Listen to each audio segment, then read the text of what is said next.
a triple kill, but Son of Finn, he'll deny the plant. He sees 2 more kills. Oh my god! Son of Finn will find more! 7 seconds left, they gotta pick up the diffuser, but Dami lines up both! Dami with the 1v3! Device, misses shots, he's gonna have to go for the front. Oh, He pushes on through! Dylan is better! Round 2, and there's another as Tyrants is finished off, and they all line up for Bone!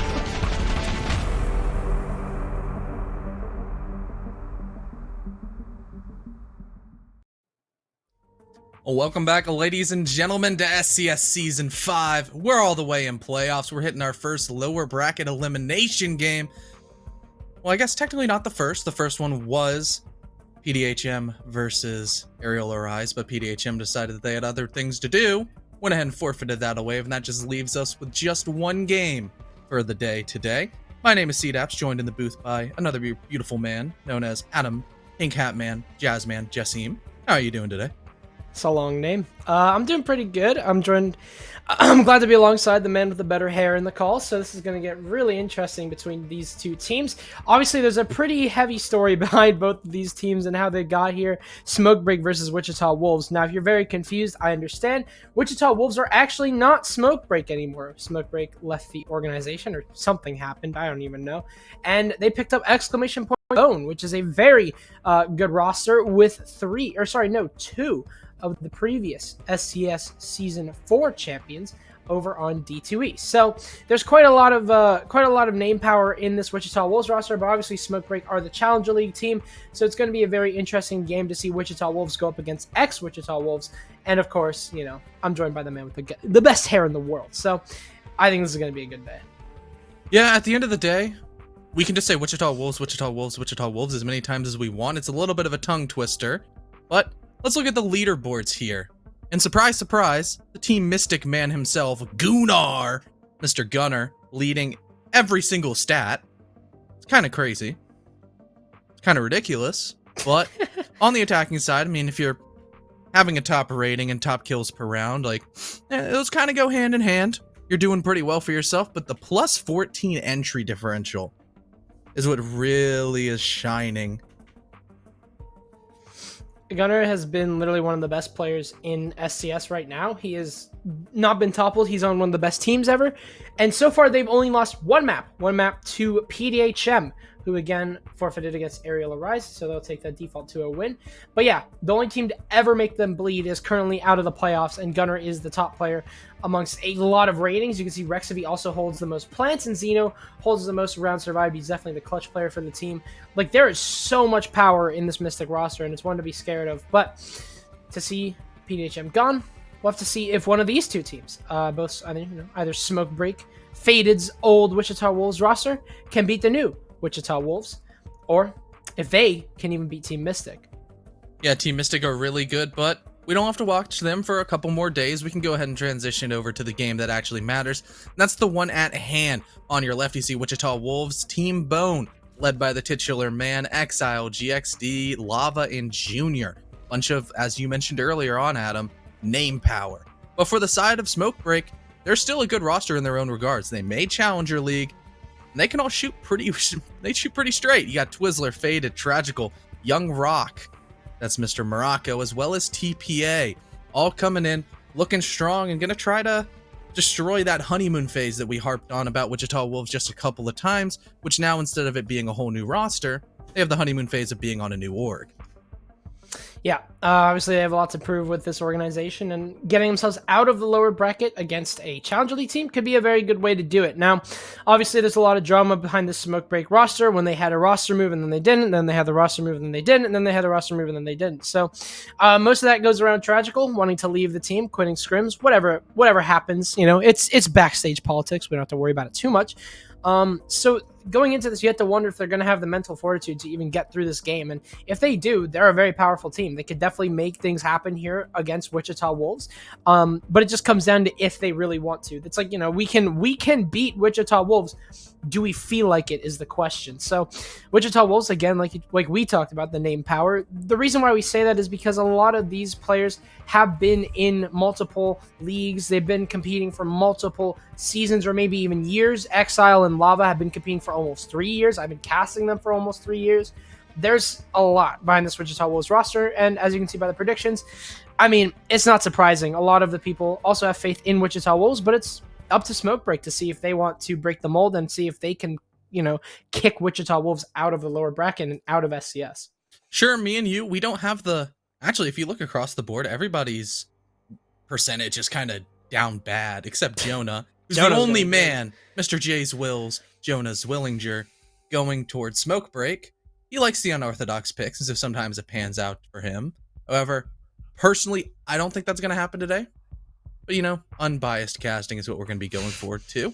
But a lot of this game between these two teams is going to go down to the map bans. They play very different play styles, Wichita Wolves favoring a more structured, strategical style, with Smokebreak always leaning their strats more towards the side of their mechanical aim and trying to let that shine. So, as soon as Coastline and Cafe go out, Oregon and Clubhouse coming through with the Chalet decider.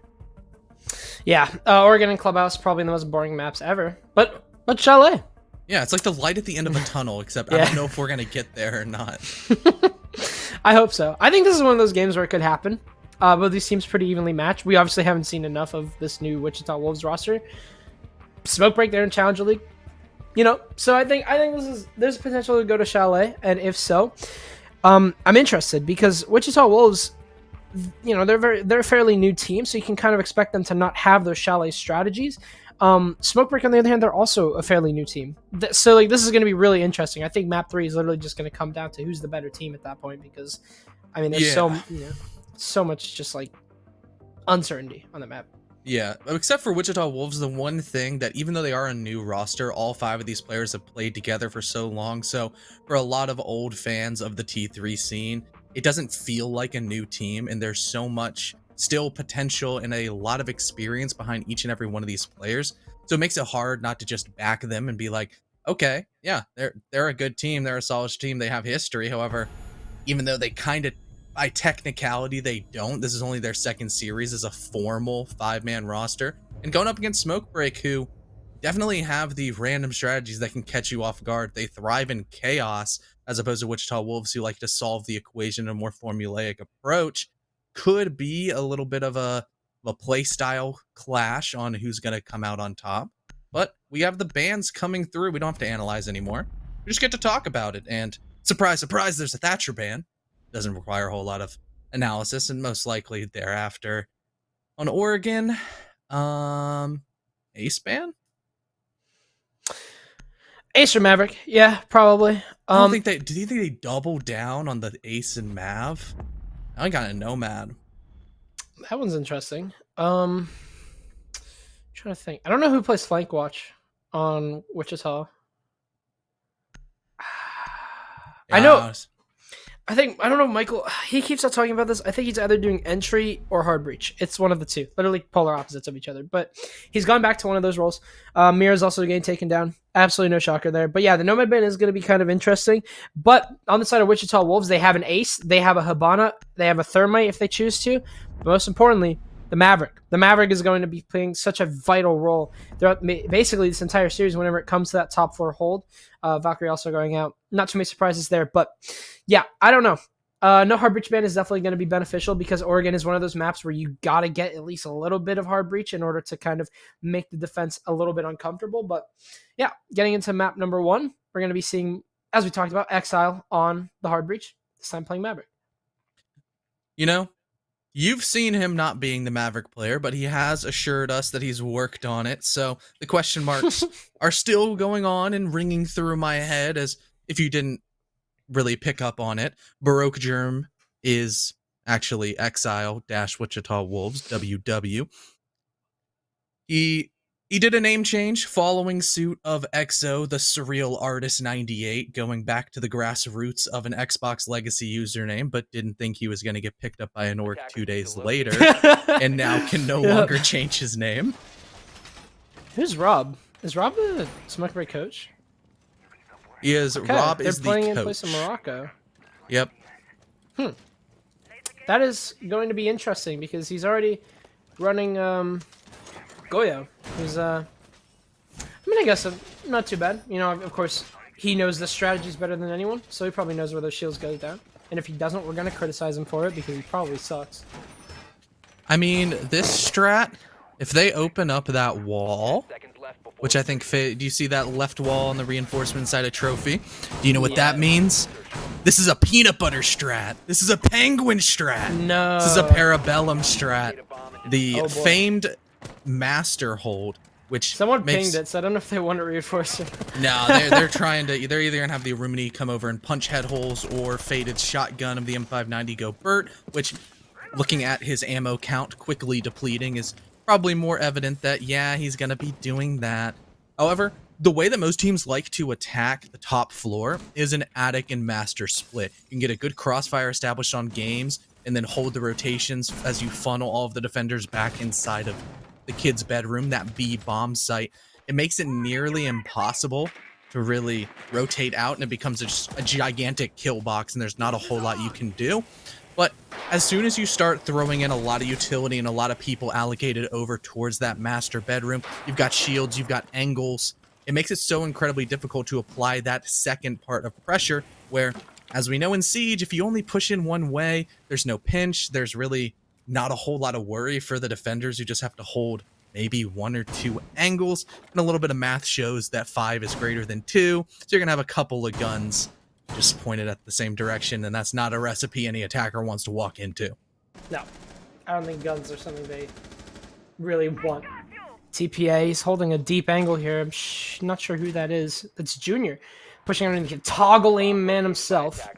Sitting inside of dining looking for an early pick. Now the thing is that the hatch has been reinforced above Faded, but opening pick is going to go to Twizzler. Immediately traded. They actually trade each other out, and TPA might have a freebie if Junior doesn't look the right way. He must have heard something. It seems not.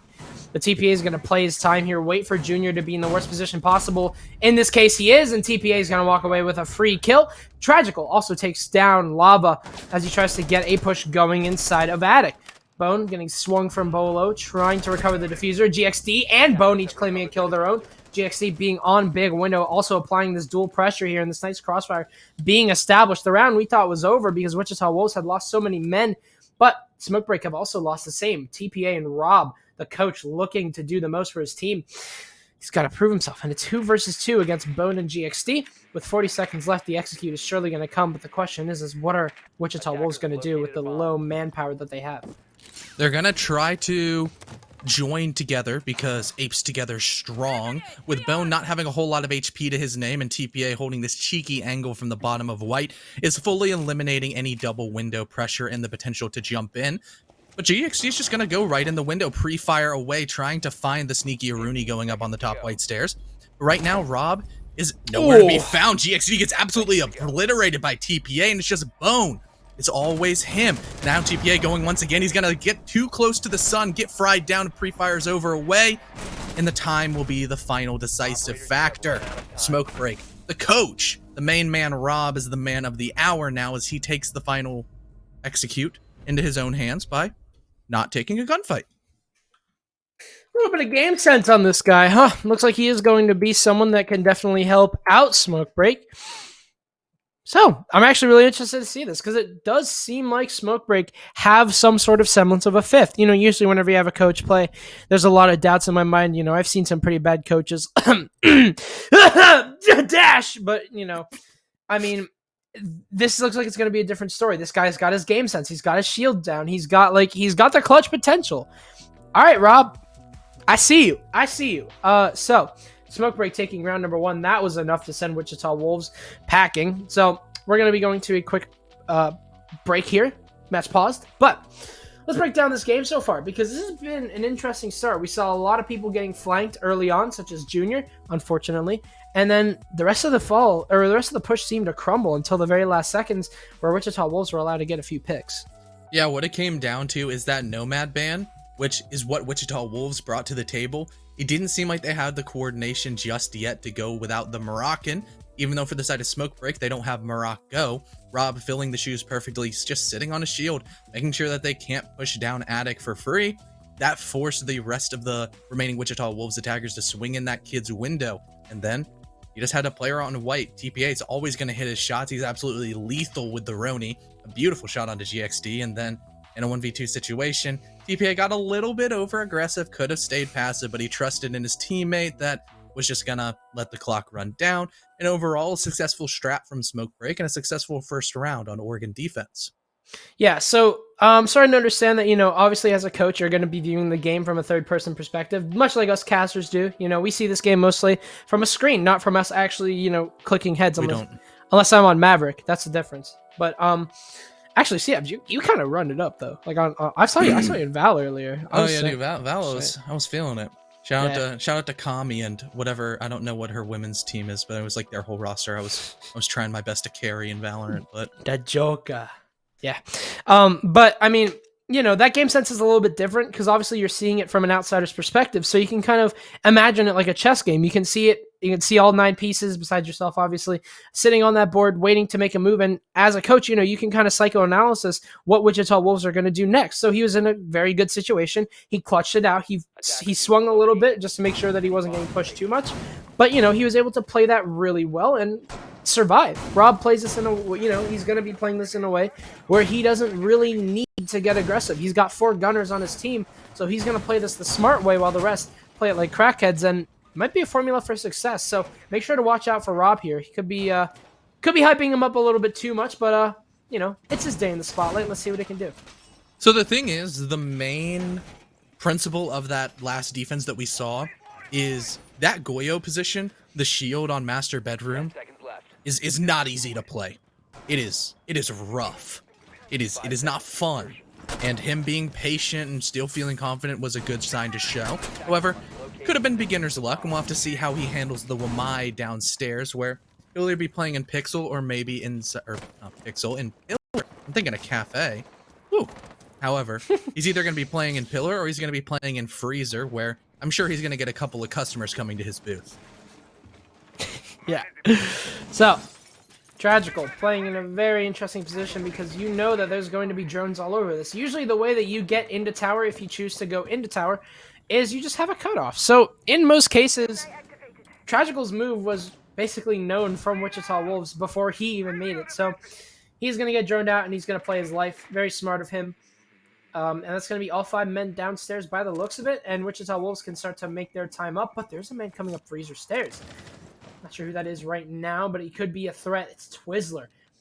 Freezer stairs player here. Of course, like we talked about, with no Nomad, that is really difficult. When you see it firsthand, a Nomad band's like, oh, it's just Nomad. But, like, a lot of teams play entire strategies around Nomad. They have a player for Flank Watch, and his name is literally Flank Watch. So a Nomad is just an ease of, it eases the pain a lot to make sure that, on a big map like this, or not on a big map, but on a map with 2 stairwells leading to the basement, 3 actually, no one just comes up and sneaks their way up. So with that Nomad band, they're going to have to hold that with their own eyes, which they can't have it, First of all, hindsight's 50-50, and second of all, they can't be holding that 24/7 because they have a job to do. Yeah, what it comes down to is having an active versus a passive flank watch. A Nomad, you just kind of set it and forget it, and you know that you don't have to worry about your rears. You just know that they're going to have to take head-on gunfights, which is most likely what's about to happen for Tragicals. He's feeling ballsy inside of Tarps. He wants to swing, however, he doesn't have quite enough information, which is what the player outside is trying to gather with that drone that he quickly denies. However, as the pressure is surmounting from up above, he's stuck between a rock and a hard place on this reinforcement. His exact position is known. They're trying to nade him out. They're trying to stun away with those beautiful bolts of the lifeline before their inevitable hatch drop. Right now, with 5 people still left on the board for both sides, the only damage has gone on to the defenders. Make that a full death onto Tragical as Junior gets sparky with it. PPA will answer back onto Exile, evening the man count at 4-4, but there's still a whole lot of round left to be played. You can hear the smokes coming out. You know an Execute's going to be coming. GXD takes down Rob. The coach is down. As Wichita Wolves are looking for an entry point, but the single wall is mute jammed. Lava looking for yet another kill here. Another player playing inside of Freezer. Junior's gotten himself in. He's got to be careful of overextending. And that plant has to go down by GXD. And there's a C4 remaining here. The gas grenade is going to force GXD into the secondary plant spot behind the shell. And you know they're going to hear the C4's miss, however. And Bone denies it. But Twizzler takes out GXD. The diffuser's dropped and Smoke Break win the round. There was yet another C4 remaining for Smoke Break, and that was on the Malusi playing inside a freezer. And unfortunately, because they smoked off the door, there was nearly no chance of shooting that C4. Wichita Wolves will go down 2 rounds of Smoke Break, making an entrance on this defense. Wow. That right there is the double-edged sword of using smoke grenades for your execute. Sure, it blocks off an angle that you don't have to worry about, but it's an easy free nitro cell or sometimes a blind pre-fire if the players on the defensive side know their lineups.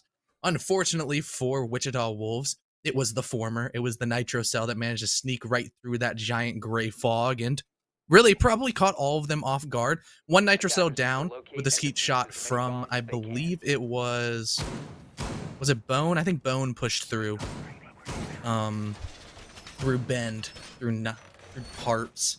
But at the end of the day, they got to the secondary plant spot. It seemed like everything was going perfectly for him, but it just all fell apart due to a single nitro cell. It really is just how little you can do to change an entire round. It's crazy. But can't call it just yet. Obviously, Wichita Wolves have got a long way to go, but, you know, the start that they needed is not the start that they got. You'd expect them, you know, with the hard breachers being on defense, or with the amount of hard breachers they have on attack, that they would, you know, kind of be having an upper hand. But it seems like their Nomad ban is coming back to bite them, because obviously they're just getting a little bit too much pressure there by Smoke Break. I wouldn't say that's kind of what won that last round, but it was definitely a factor. It was definitely the thought that, like, oh, this guy could be flanking us at any minute. And Wichita Wolves are also taking a lot of time, so they're gonna have to make up for it. Lava, oh, are you? My. He is. That is some mold right there from Gavinator, foul. as he gets slammed off T3 window. That is unfortunate. That is gonna play a huge factor in the mental there. Especially because there is the Jaeger-Wamai combo still being employed by the Smoke Break defenders. They just got rid of 4 pieces of utility that would make quick work of those ADSs or Wamai disc magnets. Actually, just probably the biggest pick that Tragical could have gone for, considering once you get put up inside T3, it's hell in a cell. You know that if you can take one person down with you, then you've pretty much done your job, especially with getting the first frag onto his side. Look at all the time that he has burned away. There's absolutely nowhere he can go, but he already killed 1:15 as well as one of the spearheads of the Wichita Wolves attack. The refrag coming through from the other spearhead, Junior, on the Ash, is warmly welcomed to the side of the attackers, but they're definitely way behind on their checklist, and they might not have enough utility to get rid of TPA inside of Attic. It also seems like Wichita are playing right into the strategy here of Smoke Break. Like you talked about, an entire half of the round wasted because they wanted to get rid of that player sitting on T3. But the question is what move do they make next? If they push over into Attic, they're once again going to have to worry about players sitting near or in Attic. There's a player obviously upstairs, as you can see, and he's going to try and burn as much time as he can, because I'm going to assume that his kitchen hatch is completely open, so he can drop at any point that he chooses to. So what Wichita Wolves are going to have to do is they're going to have to make up a lot of time, and that means they're going to leave a lot of players alive that they shouldn't be. 50 seconds left, and they're going to have to start making a move here, and it looks like it is going to be a very common stage plant, which Twizzler is going to respond with by getting himself over at T1 stairs. They've got to be extremely careful he doesn't just walk up tower, but GXC is getting the plant down. C4 from E-Box Hatch is going to land. No, it's not. It gets shot out of midair, and Bone takes down Faded. Twizzler making his way up tower stairs now. He's definitely going to be the linchpin of this round if he can get this off. Rob taking a lot of damage as Twizzler has made his way in a little bit too deep than he should be. He swings onto Bone and kills him. 3 versus 3, but he's traded out here by GXC. Rob gets an immediate trade onto Junior. 2 versus 2. Exile and GXD left to try and get this defuse down. Rob's going to try and long armor this. He can't get this unless they go over to Green Hatch. TPA looks away at the wrong time, and he goes down. Rob is going to stick it, and he's going to get it! Are you kidding me, Rob? The long arm gives Smoke Break the round. Just stick it, just stick it, just stick it. He gets it, ladies and gentlemen. The coach has come out and won an entire round for himself. Wow. Why can't Dash do that? I'm sorry, that's... Enough Dash slander. He's retired to be a coder. If you aren't familiar with his software, very smart. It's a very nice software. He makes R6 dashboard. It's essentially a more boned up version, unintended, of the wonderful battle planner that a lot of people use to make their strats. A lot more simple and easier to use. Sometimes you don't need all the bells and whistles, and all your files save locally. Shout out to Dashboard. Look on his Twitter. There's a link to the Discord where you can get it. And that is my shell out for Dash to appease him for how much we're going to roast him because he doesn't know how to shoot back. He's in gold. I'm actually going to join that Discord right now. So yeah, shout out Dash. But geez, oh my, we're talking about a different coach right now. Rob, what a long arm. What a long arm. That's going to hurt. Wichita need another timeout. That hurts. That really hurts. That one hurts. That should have been a Wichita Wolves round through and through. However, sometimes you don't account for the gigantic cojones that a coach can bring to the table, where he just didn't even care. There were so many bullet tracers going his way. There were so many just everything. Utility, and he just goes, I'm just going to hold down my F key. I'm going to win the round. And that's what we do. He did that. He did exactly that. See, the thing is that, well,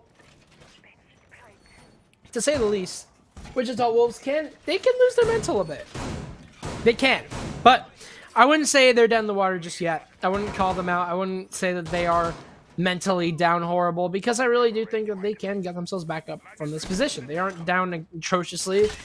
It was just a bad few rounds. They lost to a C4, and then they lost to a Castle, and they lost to a Goyo. 2 out of 3 rounds have been won by Rob. Shout out Rob. He's only died a single time, and he's only gotten a single kill, but he's won 2 rounds. Really well done by him. So now here's the point in the game where you sort of start to skim away the fat and really try to get down to the nitty-gritty, because for the side of Wichita Wolves, they've now seen all 3 bomb sites that Smokebreak are bringing. They know exactly how the setup is. It's yes, the Parabellum strat. Let's see how we break it down. A lot easier said than done.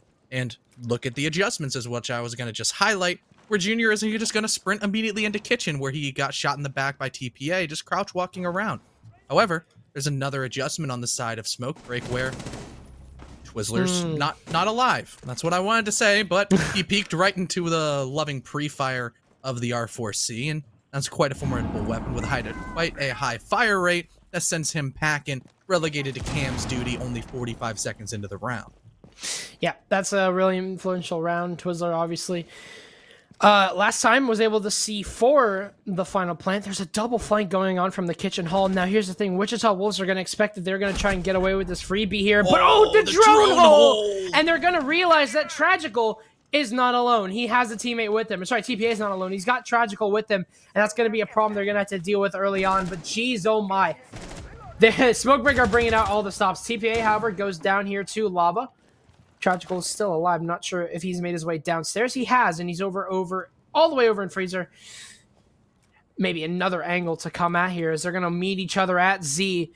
Lava making his way down. Tragical is going to spot him. That's going to be yet another here for Tragical. Now making his way inside of security. And you know Wichita Wolves, in their head, they're going to want to get rid of this Jaeger. So they're going to do everything that they can. But geez, oh my, has he done damage enough? Unfortunately, Faded will be met with a very disgusting end there.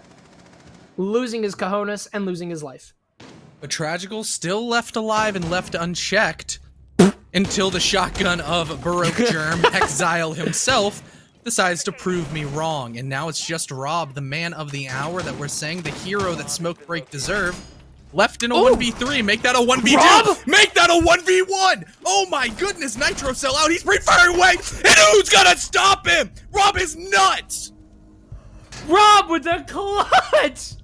Oh my god, that's 3 rounds and he's won. Count them, ladies and gentlemen. The coach has won 3 freaking rounds against Wichita Wolves. What is there to say about this man? He's absolutely insane. Morocco's currently shaking right now. His spot is not looking too safe. This coach is just going off right now. Holy moly. I don't know what to say, except I hope on the attack he's playing Ash. Chat's freaking out about a coach clutch. Wait till they find out what's about to happen, because Wichita Wolves are, wow, they've lost to a coach 3 times now. That is Absolutely insane. The clutch from this man is just put Smoke Break in a position where they have guaranteed the half. It's theirs. Okay, Adam. You've been watching a lot of CL, right? You know, supporting the boys. Of course. Love Yeah, the boys. so one thing about Oregon in CL is that it's been played, so there's been 8 games, 16 maps, and I'm pretty sure Oregon is about 12 of them. And guess how many rounds of attack have been won? Like, there's been like 14 attack rounds won in 12 games. I was gonna say around like 10. Yeah.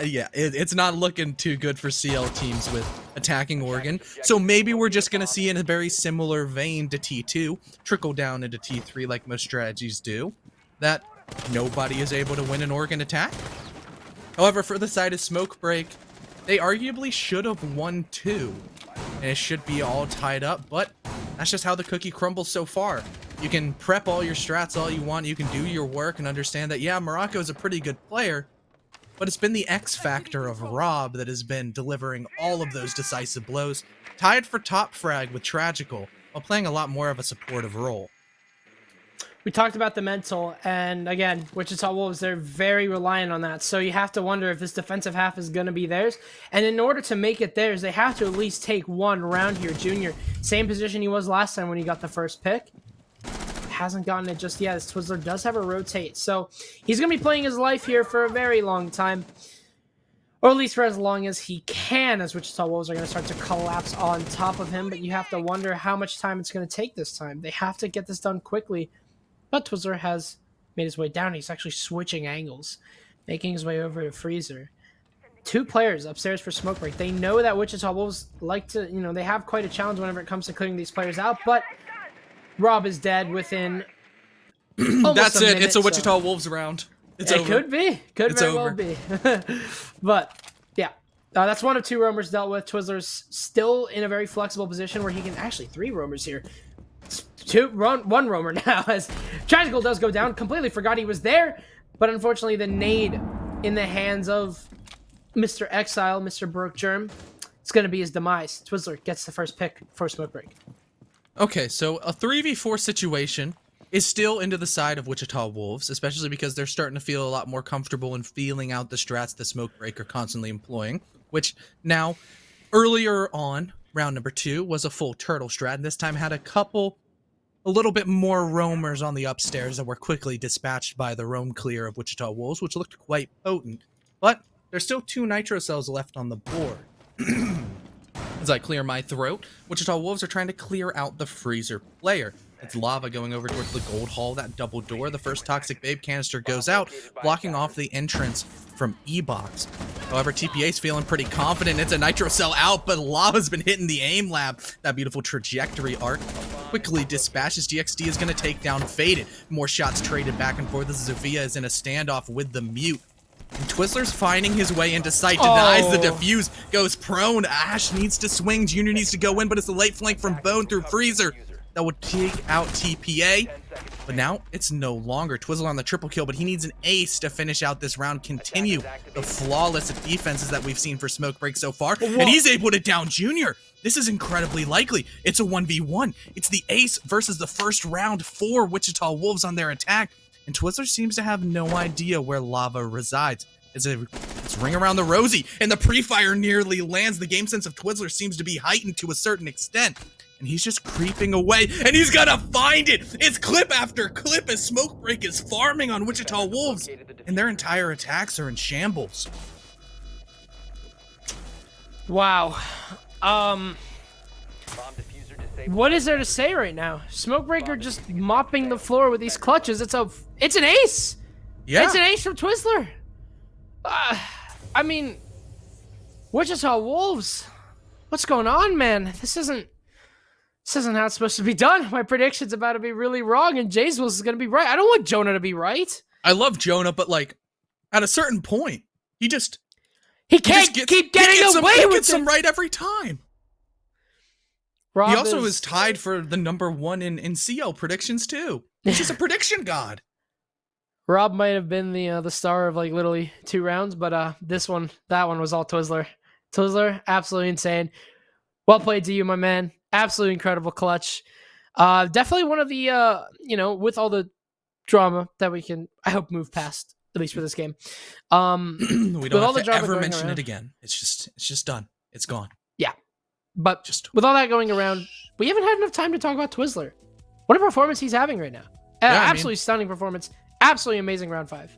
Yeah, I mean, it's an ace.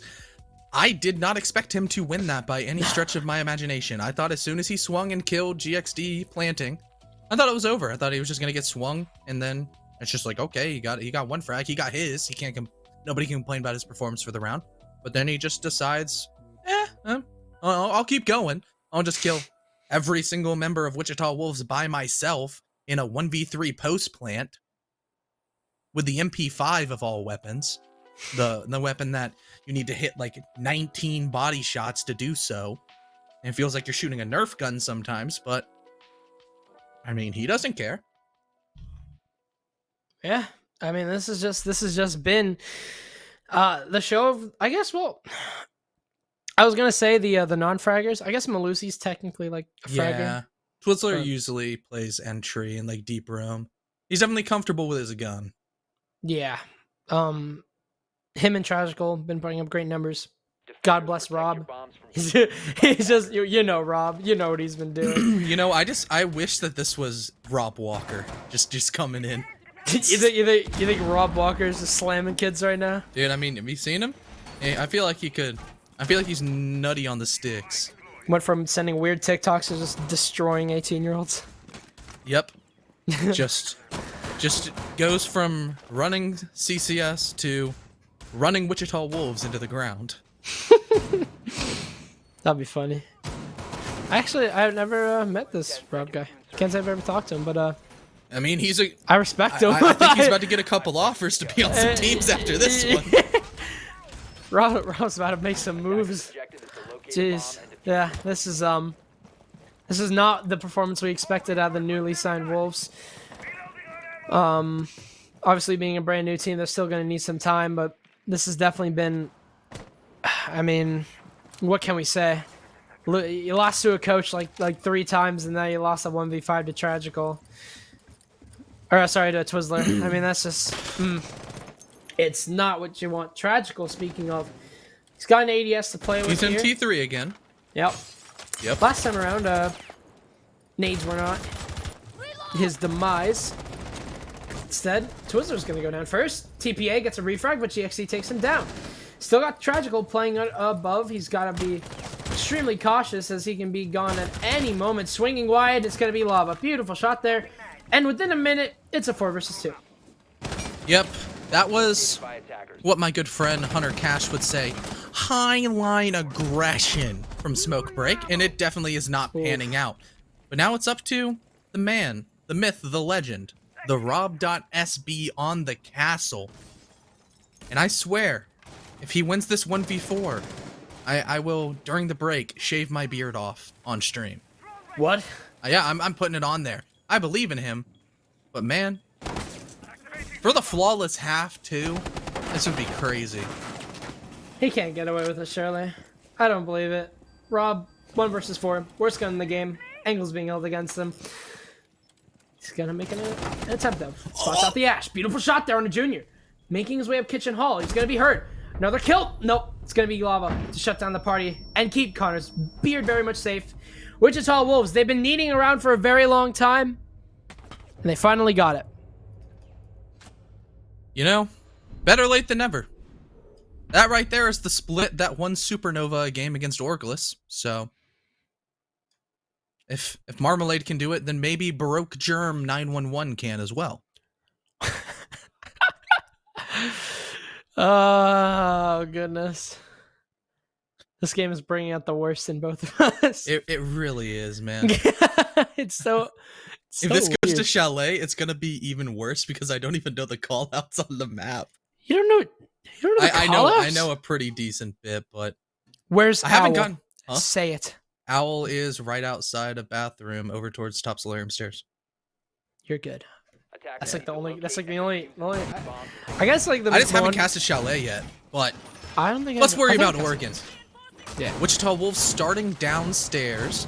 And with the way they're opening and just sort of revigorating the entire bomb site with a plus a shield and a smoke, they're probably going to be holding elbow. It's probably going to be that kind of defense. Not really seen as often because utility burn has gotten a significant nerf over the past season, and it becomes just a hell in a cell position that you, as a smoke player, probably don't want to be in. And with those toxic babes being a lot more influential the later the round gets, tends to not lend itself to this kind of playstyle. However, Wichita Wolves are going to try to make it work. Look at all the shields they have. I think that's 3 at least. Yes, they have 2 from the Goyo as well as 1 the GXD is now placing. They're all allocated over towards tarps and pillars, making that sort of immediate horizontal pressure a lot harder to get. But Smoke Break don't care. They're going for the horizontal on the 2nd floor. And look, we finally get to see Sam Fisher. We get to see Rob, the man, the myth, pick up the newest operator into the competitive pool, who replaces Nomad and makes it so you can't get flanked as easy, which is something that Wichita Wolves weren't doing. Yeah. Zero's great. Zero's really good for flank watch. That's basically what he's been used for, because unlike Nomad, instead of 3 air jabs, he comes with 4 cameras and 2 flank drones. So total of 6 cameras. You can even use them for burn if you need to. You also can. And he's a hard reach gadget. And he basically has the R4C with a 2x. And an angle grip. Yeah, he's a great operator. Really good operator. I love me some Sam Fisher. Plus that SSG skin, chef's kiss. Oh. Mwah. The uniform is so good. I love the mask. And the gun Here skin's comes, fire. yeah. Oh, yeah, the gun skin. I love it. It's really weird how SSG thought about that. They're like, oh, let's take one of the... Well, I mean, he was pretty bad, just because like nobody really considered him, especially when he lost his nades. But now, completely different story. Speaking of nades, Twizzler Liana, she's also been pretty much injected into this meta because her utility is also very powerful. She has drone utility. She can burn Aruni gates, and she has nades and lava. Getting a little bit too ambitious there. Definitely been having himself a fair game so far, but he's gonna lose his cool, and well, no pun intended, he'll also lose his head. A bomb has been located. Yeah, but there's a minute left on the clock, and it's Baroque Germ Exile against TPA, and that Nitro Cell didn't do a single thing. With the pressure mounting inside of Freezer, it's going to be up to the rest of the team to try to strip it away, and they strip away almost all of Exile's HP. Now claiming Freezer for their own, they can establish the crossfires to maybe get a plant down. However, TPA goes down. It's still a 4v4 with 38 left on the clock. With this angle now opened up and reclaimed for the defenders, it's going to make the main take a lot more difficult. But as soon as I say that, Twizzler answers back, leaving it just up to Bone, GXD, and Junior against pretty much the entirety of the hot-handed Smoke Break attackers, who are definitely looking quite good. Everything's shaping up their way, but now Rob has gone into the DBNO state, and Junior is full blinded and taken out by Twizzler. All up to no Toxic Babe canisters in the back pocket of GXD, and this plant is most likely going to go down unless GXD has something to say about it. He can go through the rotate hole and maybe finesse his way through, but he misses the shot. But Bone is going to sneak up Gold Hole, shoot him in the butt, and take a round for Wichita Wolves. They had 3 people peeking into the washing machine rotate, but nobody watching long. That's kind of a beginner's mistake there, but it happens. And Bone, the snake he is, who's been Bone on the DMR, man. Yeah, I was gonna say he's been decimating people on that DMR, so can't blame the man. But Wichita Wolves, again, we talked about this. They need any round that they can get right now. 1 to 5 split on attack, never convincing. 3 more rounds to go and they'll be equal, but can they do it against a juiced up coach and 2 of his Moroccan friends? What are they like? They're like French Moroccan or something. Yeah, well, Morocco's from Morocco. So is TPA. Then, I thought. I think TPA is as well. And Twizzler's Canadian. Yes, we know Twizzler, the proud Canadian man. Like, yes. Literally half of CL is Canadian right now. Yeah. I always say like, oh yeah, we got the French Canadians coming up, and then I'm like, oh wait, that's literally every team. And that's because most of like the Canadian teams came from the CAPL division. Yep. But yeah, Canadians have been running it up in T2 and T3. They really have been. They're simply built different. But That they Wichita Wolves getting one round on the board is a step in the right direction. They're slowly starting to break away at the gigantic, monstrous lead that Smoke Break initially surged away to. Even though that round was a little bit too close for comfort, it still counts. And, I mean, you can't really fault them. Bone had great positioning on the flank, and having two people left up, and the time was the main issue for Smoke Break, which hopefully they're able to rectify on their next time around. But for Wichita Wolves, their defense now, once again, is designed to waste time. They know that the master pressure is going to come through on Wichita Wolves' side. A pretty default split, as TPA is also pressuring on Big Window. That's supplemented with an Aruni gate, which now sucks up more utility, which in turn is also going to suck up more time. Attackers have located a bomb. do a lot of sucking here. Yep. Yeah, which so A whole lot. I just opened Pandora's box, huh? Yeah, you really did. Oh boy. Well, Smoke Break. Got two people outside Master, or outside Big Window. This Big Window take has been getting a little bit more popularized, and considering that the only hard breach being brought is that Hibana, it's most likely a sign that it is going to be a take in from the closet. You know, it's pretty... Hibana is very effective whenever it comes to opening this closet, because you just open exactly like Faded did. You open... I think you use like 8 pellets to get an entryway, and then you use the rest, or as much as you want, to open a nice angle to challenge the players, both actually, that actually being Lava right now, inside a pit. Lava can't rotate, or if he does, it's very risky, so he's going to try and challenge this, and it's a big domino effect, and Smokebreaker playing right into it, so they got themselves very established very early on. You can see that Faded and Tragical both, with Rob approaching on that eastern side. You have Twizzler also playing main, playing the master window, while it seems like TPA might be getting ideas. You can hear him breaking barbed wire, and he might be making his way up white, but he's got Exile as well as Bone sitting completely underneath, so he's going to be challenged whenever he does that. 50 seconds. Actually, no, he's up white! But he gets finished off there by GXD, not before he claims a kill. A nice shot by Lava, not able to claim anything though, and Twizzler takes him down. Actually, it might have been Faded. And Rob is in, but he'll also die. Smokebreak getting very aggressive right now, but it's working out all of a sudden. GXD's left in a 1 versus 3. Lava's down, he's going to get rezzed, so it's going to be a 2 versus 3. Winnable here for Wichita Wolves, but geez, oh my. Smokebreak just applied really quick pressure. 25 seconds. Yeah, there's one Toxic Babe canister remaining, and that can stop Faded on this plant, but he seems like he's going to stick it. He has enough of way, and he has enough health to stick through. He's going to get it, but go down as Lava disconnects. No. It's now a 1v2. This is so unfortunate that GXD has all of a sudden been thrust into the clutch of his life. And there's intel all around, and patient crossfire established over towards Master. Not a whole lot the Lonesome Smoke can do, except just try to frag out. They have pressure down below, and they have pressure from straight across the way. And Tragical's going to finally get that final frag and put Smokebreak on map point on Wichita Wolves' map choice. This is really heartbreaking for Wichita Wolves right now. They just lost a man to a disconnect. I've been talking about this a lot. I've been referencing a lot. And the reason why, obviously, is I know these guys. You know, I know Wichita Wolves. I know, all those guys. I can name them by name. But yep. I know that this is going to be hurting their mental a lot. The Smoke fact that Break they are playing so well. They are. They really... It almost... it feels like Morocco's not gone. Yeah. Obviously not to diss Morocco. Gone but never forgotten, Morocco. He's just... Rob fill in those shoes well. And this is just such a drastic difference from what we saw Smokebreak bring to the table against Honor, where they were trolling. There's no other way to say it. You can ask them. They'll say like, yeah, no, we didn't want to win. We were just messing around. You saw Tragical just run outside and impact himself to death in the opposition spawn like 10 seconds into a round. You can't tell me that they were playing serious, but this right here, this is Smokebreak playing serious. And they look damn good. I'm not sure Wichita Wolves can get a rehose as well. They've had a lot of pauses. They used their 2 pauses.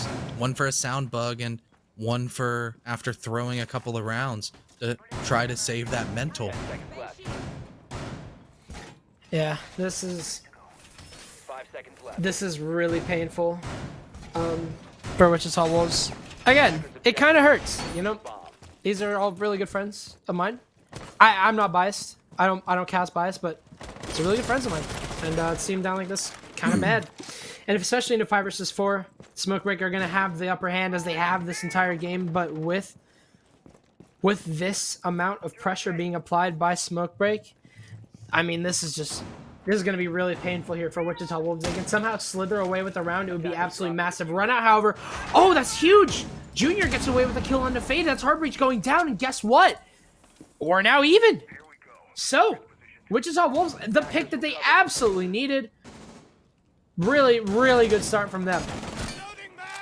Oh, And and he's- he's taking a rob. A stinker of a shot from above onto Rob, and the Toxic Babe canister to potentially finish him off, but it's just out of the radius as TPA is trying his best to find the treasure that is the man up above. He's digging away with that giant skeleton shotgun, but GXD is sitting on a hard hatch, and he can't quite get that with Buckshot. He's going to be safe in this position unless a couple of very particular and shallow angles are opened up to try to remove him. Right now, he still has his life in his back pocket for the time being, as he can finally make the great escape. Junior's going to be able to finish off Twizzler with a great headshot. He's actually going to go for even more. A quad kill in his favor. And this might be the round of the aces. It's just Rob and a 1v4. And I'm going to make the same wager that if he wins this, I will shave my beard. But Exile steals the ace away. A flawless round even with 4 people left alive. Maybe Wichita Wolves doesn't need Gavin Lava Griffiths. I wonder if he's going to reconnect. Has he yet? I know he lagged out, and I think he's just Bravo team going dark, and they don't know anything. Yeah, they have no timeouts, but hopefully he would get the rejoin prompt as soon as he launched his game once again, but it's also currently on match point.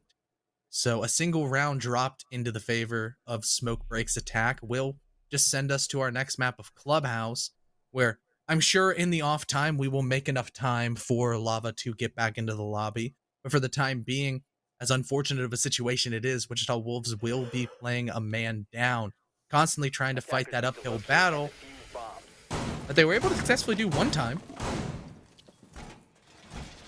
Can they do it again? You know, they're playing against their will. Or playing against, rather, their pace. Not against the... Not playing against their will, sorry. They're playing against their own pace because obviously they don't have a man with them. That is so crucial. Usually their secondary entry player, usually their Jaeger player as well. Lava was playing well. He really was. Really good half from him. He was... If there was any salvage left of that attack from Wichita Wolves, it was mostly on Lava's shoulders. But, yeah, I mean, we can't understand how much of a powerful player Lava can be when he's not, when he's having a good day. And right now, it does seem like he is having a good day, but with him gone, Smokebreak, you have to wonder if they're going to play around this because, again, Wichita Wolves, last time around, they got away with a free pick and made it a 4 versus 4, but how many times are they going to be able to get that free pick is the question, if at all.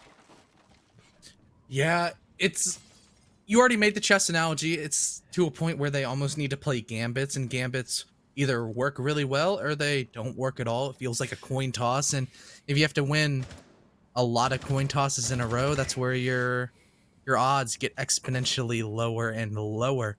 Down at a 3-round deficit, it's still within the realm of possibility, even though it is unlikely that Wichita Wolves could bring this back, but I'm not going to count them out of the fight just yet, considering we've seen how defensive-sided this map can be across other competitions.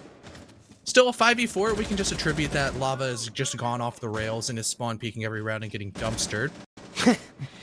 But with the full turtle strat set up for Wichita Wolves, they still have ample coverage for each of the positions that they want to hold. A couple of Malusi Banshees and a whole lot of utility over towards elbow is going to have to be removed in order to rob GXD of his position.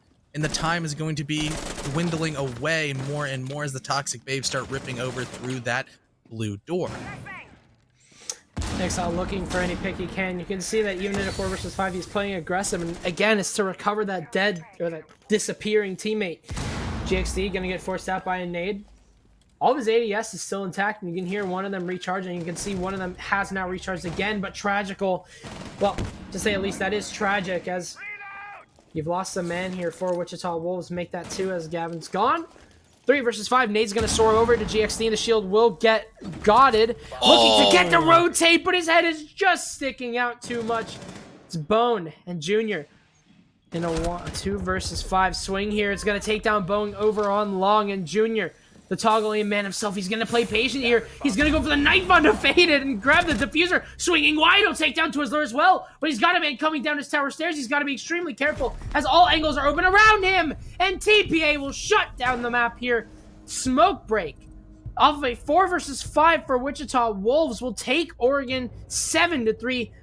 Nothing else to say but dominant from them.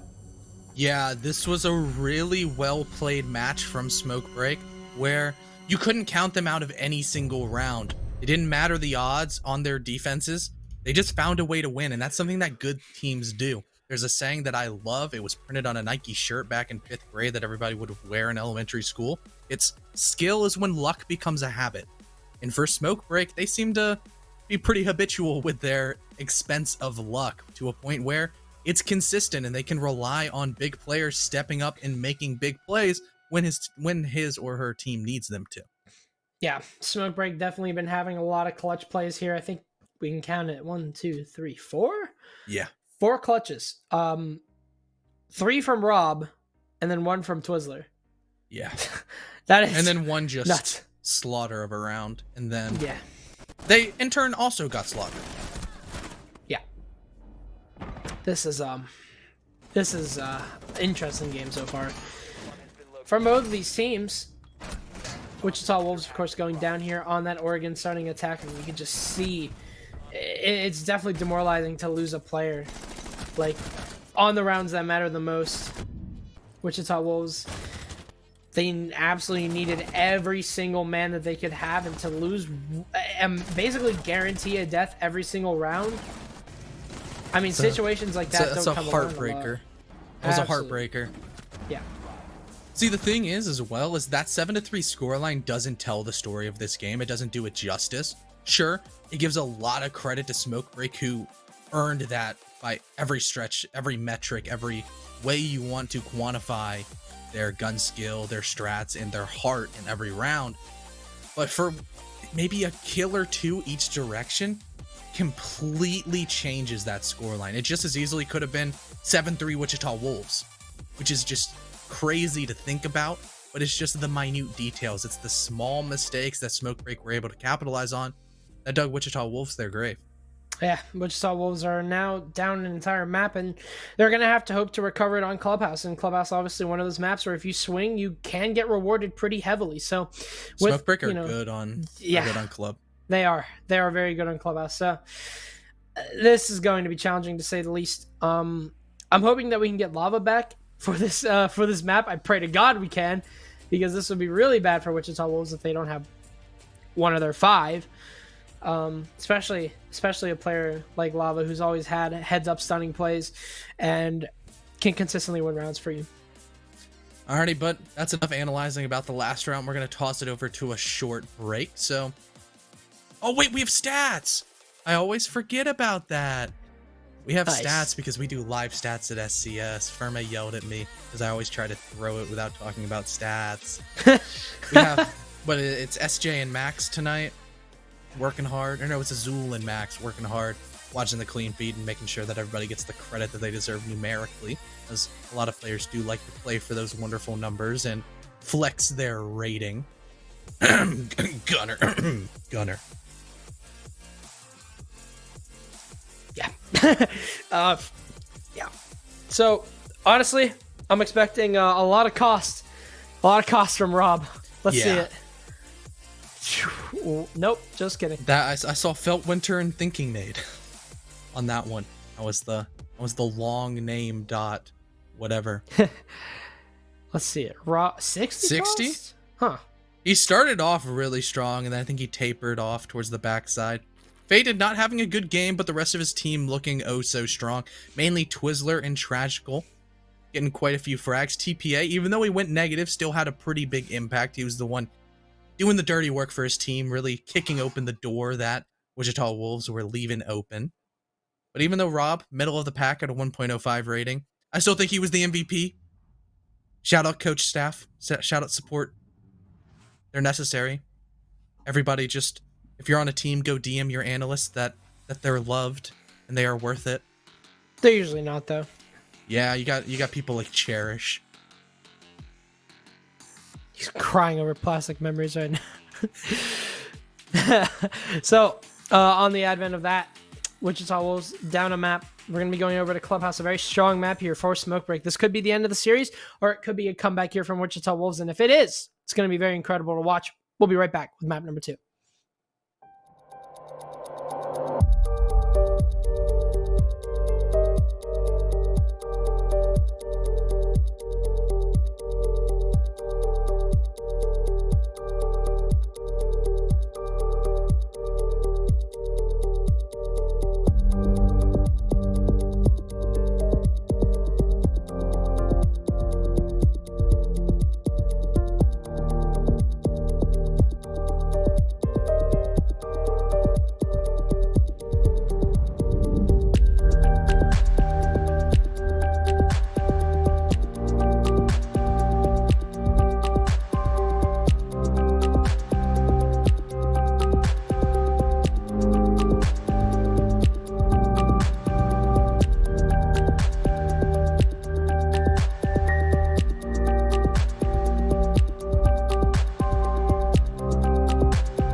Ladies and gentlemen, it's been an interesting series so far. You can call it heartbreaking or you could call it absolutely incredible, but Smoke Break takes 7-3 with a freaking coach who has won 3 rounds. Not just all a on his coach. own. Not just a coach. It's Rob. It's earns Rob. His name. Yeah, he has earned his name. He is not a coach anymore. He is a player. That is Rob to you. So 3 rounds on the bag for him and 1 from Twizzler. That was 4 clutches out of 7, and Wichita Wolves were down. They were down horrendous. So horrendous that they were in a 4 versus 5, and they had already used 2 of their timeouts, and that was it. Again, call it a tragedy or call it absolutely incredible if you will, but I'm going to stick to the tragedy portion. My name is Jasmine. This is CDEPS. This is CDEPS. I mean, what an interesting series it's been so far. Nope. That's Jasmine. I always got to remember, if I'm pointing outside the box, Yep. I point at my mic. I always remember it. Usually I do. I'll get it next time. Alrighty, but the worst thing about last map was that was Wichita Wolves' map choice, and now we're going to the German bar, everybody's favorite drinking place, Clubhouse, which is a map that all teams should have in their repertoire and they should feel comfortable on. But Smoke Break have definitely seemed a little bit more comfortable. Maybe it's their name, you know? Sometimes a beer and a ciggy go hand in hand, and they like taking their smoke breaks, and they like to do it on Clubhouse. Yeah, Clubhouse is a smoke break map through and through. Yeah. And it's going to be really difficult to see if Wichita Wolves can pride them away from this. But We we'll get to just see have Chalet. That'd be we cool. do. That would be really cool. So let's go. But yeah, it's time for Wichita Wolves to wake up here. New signing. Got a lot to prove. But if there's any map to do it on, it's this one. I think that they're going to have the performance of a lifetime to beat the current form we're seeing out of Smoke Break. But honestly, if they can do it, oh man, it's going to look really good on them. And again, going over to Chalet, it's a big question mark for both of these teams, a massive question mark, if you will. So it could really be anyone else's game. Yeah, I mean, Clubhouse, it's a map that you have to be comfortable on if you want to say that's like, okay, yeah, you're a T3 roster. Do you play Clubhouse? And you go, no. And it's like, okay, you're not a T3 team. Yeah. It's just, you're not even a Siege team at that point. Yeah. Shots aside, it's essentially our version of Dust 2. Is what I like to say. If you're come from Counter-Strike, it's like the basic default map that you think, and everybody loves it. It's overplayed to a certain extent. Everybody knows exactly how every round is going to go. I could almost at this point cast a round with my eyes closed. Yeah, Clubhouse is it basically works in its normalest way. Like you said, Dust 2 of Siege. So let's see how we got here. Obviously, Wichita Wolves, they have gotten themselves in an interesting position because they are in the losers bracket as well as Smoke Break. Now, last time around, when we saw Smoke Break, I don't know if they were trying or not, but Honor slammed them. Smoke Break only got one round, I think, off of Honor. Yep, 7-0-7-1. Yeah. So what's sad is that the game that they were throwing a lot more, you could tell, like they were TKing and stuff like that. They actually got more rounds. Yeah. So it was still on Clubhouse. Oh yeah, was it on Clubhouse? It was on Clubhouse that they got the 7-1. They got 7-0 on Villa and then 7-1 on Clubhouse. Shout out to Honor. Hawks on Locks had that game on lock. He was playing out of his mind. Yeah. Also, Wichita Wolves falling to probably one of the favorites of the entire league, along with Honor and Team Mystic. They fell to aggro. So let's see if Wichita Wolves can reclaim their former glory, because obviously, you know, having two of your Season 4 champions on that roster, they've got something to prove to try and see if they still got it with a brand new Core 5. I mean, I thought this was going to be an interesting game. You want to guess the bands? I'll guess them right now. In no particular order: Thatcher, Maverick, Mira, and Cade. Valk. Really? I'm going with Cade. I'm going Thatcher, Habana, Mira, Valk. If it's not Cade, it's Valk. Yeah. I mean, but I'm thinking Habana over the Mav ban. Oh, you know what? I didn't take into account that Wichita's banning. Yeah, it's probably going to be Habana. Yeah. Yep. I thought about that. Now we're going to see a Valk ban and then a Mira ban. See it. Because, you know, this map in is that so order. diverse. And this map is so diverse. Yep. It's vanilla ice cream, and it's up to the teams to add the sprinkles and the toppings. Wow. Valk, now Mira. How'd you know? You know, it's intuition. That's what we'll call it. We'll call it a caster's intuition. Analyst power. Mira. Wow. Bow down before my greatness. Ask in my glory. I can predict the bans on Clubhouse. You know, so impressive. Most impressive thing I've ever done in my life. That is really sad. Yep. You got a 50%. I got a 100. I mean, I didn't take into account that Wichita was banning the Heartbreach. I mean, it's to a point where if you ban a Thatcher Mav, it's like you're just chaotic evil. And you want the world to burn, and you're gonna be the one throwing the lighter and pouring the gasoline everywhere. That would be really fun. It'd be a very fun Clubhouse, because Clubhouse has underwent a transition where teams have started to really figure it out and break it down to a point that 3-3s are pretty common on the split side. So overall, with Siege being a game that favors the defenders, seeing a 3-3 split, you almost want to call it attacker sided. However, it's like and then you throw in you have a Kaid and a Mav ban. That makes it hard to attack. Do you notice anything? Do you notice what's happening, Adam, Jazzman, Jassim? Let me break it down for you. It's gonna be an SSG room. The reason why we're seeing a Mozzie and a Mute is for wall and drone denial. There's being a castle brought. One of them's gonna go on the billiards door. One of them's gonna go on the stage door. I actually don't know where the last one goes. I cannot remember. It usually goes... Oh, geez. Yeah, actually, that's a good question. Is it con window? I don't think it goes con window. Yeah, you can go con window, and I've seen some teams even do bottom main. Yeah, it's one of those. I was going to say it's either bottom main or con window. But then they're going to be opening up the moto hatch. And what they're going to use this for is to drop whatever they need to. And obviously with Rob and TPA playing upstairs, usually you have a vigil being brought, but they have decided against that. And what they're going to do is they're just going to waste time as much as they can. Mute jammers are going to be all over the place, including the jacuzzi wall, including possibly top red for drone denial. And Faded is going to go down first here to Lava. TPA gets a refrag onto Junior, however. And Lava's down blue. He'll die, however, to Tragical as Bone gets a refrag. A 3 versus 3 is now upon us as Wichita Wolves are looking to make a break here and try and cut this smoke break defense in half. Twizzler's lost a lot of HP to a player sitting inside of Moto. Exile is also shooting him down as GXD is dropped into Moto as well. You can tell how enthusiastic I am about this round because I haven't casted this exact situation almost 1,000 times, but Rob is above. He'll drop Diffuser there. He takes down Exile. Second kill here for Tragical. Actually, he stole that kill away as Rob also has another opportunity to get something. Bone takes him down, but Twizzler takes down GXD. It's a 1 versus 2. Drop here from Bone. He's got to worry about the blue angle being held against him. Shots riddling through him. The gate is, however, open, so we can walk through this Moto door. Twizzler's behind the bar. He'll spot out Bone before Bone can spot him, and Smoke Break take round number 1. That was an SSG speed run. That was any percent round win 2 Smoke Break as soon as the first kill started rattling off in the kill feed, you almost would have wanted to say that, Wichita Wolves, they know what they're walking into. And then it was just trade after trade after trade after trade. And overall, Smoke Break went for really just the basic version of the SSG. Not really a whole lot of adaptation besides foregoing the Vigil for a little bit more utility down on the bomb site in the form of the Aruni. However, Wichita Wolves, for their attack, there's kind of 2 ways to counter the SSG roam. It's either you go for the full roam clear and you win all those gunfights, which is hard to do blind. That's why the Mute and Mozzie combination really rose to prominence because you can't drone. It makes it too hard and you're going to have to face check every angle. But the way that they rushed was the right idea, kind of poor execution, wrong location.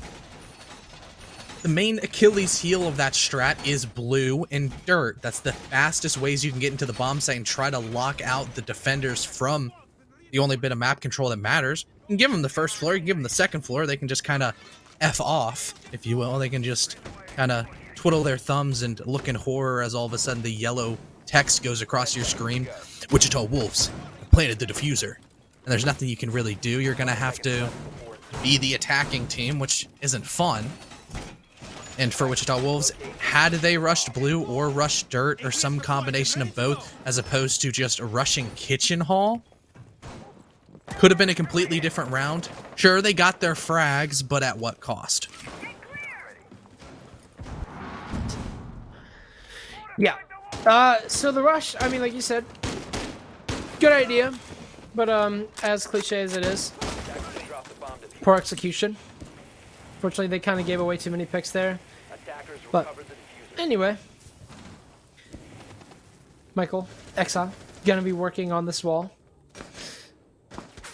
as he is the star of the show for me because I want to see if he's good at Maverick. Twizzler's also playing in a very aggressive spot, but with the SMG-11, you really need a gun with no recoil in order to get that kill. But the wall's not open. You know, they could have just impacted him to death.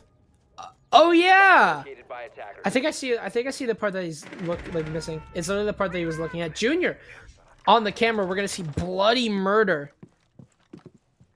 as he takes down Rob and gets control of construction really, really quickly. Wichita Wolves are playing this very fast as Lava looked for a freebie, but TPA instead claims his almost. No, he's actually made it outside. So Lava lives. And Bones in spawn. What the heck? I wonder if they got the wall open. Yeah, they did. He's gonna just be holding from Timbuckies, from Timbuktu. Did they get it? They did. Okay, perfect. That's step 1 of the attacking checklist. gets CCTV wall opened, and step 2, which is horizontally clear into construction, is already underway. They got the first pick onto Rob, the castle that was putting a little bit too much pressure for his well-being. Having the, you know, UMP against the C8 it's not great, and he fell down as a result. But there's still 50 seconds left for the attackers to work with, which is now made even worse because GXD, your hard breacher, has gone down. For Exile to get that wall soft inside of construction essentially would be signing his own death certificate. He can die from too many angles, and it's incredibly difficult to do so.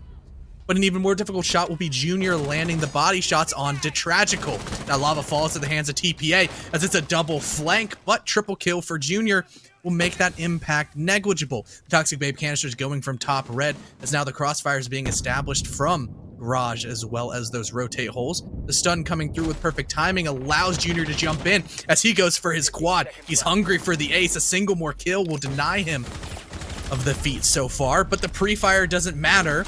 And Bone steals the ace from Junior once again. That's 2 times. First Exile on Oregon, and now Bone stealing it away from Junior this time. A 4K from Chris. Chris Jun Eor. Really good stuff from him. Incredible. I was really interested to see. I think. God, who was on mute last round? Was it Twizzler? I think it was Twizzler. I was interested to see Twizzler just basically was just unaware that someone was in his window because the concuss had lost all of his hearing. Because, you know, that isn't stupid or anything. I mean, if you got hit with a concussion, Adam, I don't think you're hearing somebody jump in a window. If I get hit by a concussion, I'd be wondering why I was getting hit by a concussion. Exactly. Actually. You're not focusing on the Ash sprinting at you. Why would there be an Ash sprinting at me? Ash isn't real. It's a video She's real in my heart. Yeah. Okay. Yep. Okay. He also was running the SMG-11 skin. The new one? Yeah. Yeah. The one that costs $20 and that I'm not getting. You know, I'm just gonna wait for some R6 credit prize earnings to hit my line, and I'll do some stuff. Collegiate moment. Collegiate moment. I need to play collegiate now. I actually need credits. Uh-huh. I'm Go to actually Carnegie wondering, Mellon, you got no shot at getting any credits. Okay, man, I know, but Or Penn State. Or Penn yeah. State. I'll build the team, man. I'll make something happen. Yeah. Word. I don't think so. It probably won't work. Probably won't. I won't play collegiate. Well, 1-1, Wichita Wolves. They finally look like their old selves. They're finally back. Their mental is no longer chalked. Looking a lot better. Looking a lot stronger. As now the tertiary bomb site is next on the docket for the smoke break defense. Gym bedroom with, surprise, surprise, a horizontal cache extension. Very typical strategy here for Wichita Wolves. It's a tough nut to crack, but it's definitely not anything unexpected. Exile going to be working on the jacuzzi wall. Now, we've seen a lot of teams kind of opt not to open the jacuzzi wall and just ignore it and just let the cache take kind of do the talking. So I'm not sure if he's going for a full open, but judging the fact that Bone is currently with him, it probably means that they're going to want to get the wall open. But so far, no aggressive moves being made. Twizzler nearly catches out Exile, but the wall does get open. Exile has done his job, and he can now get away from where he once was.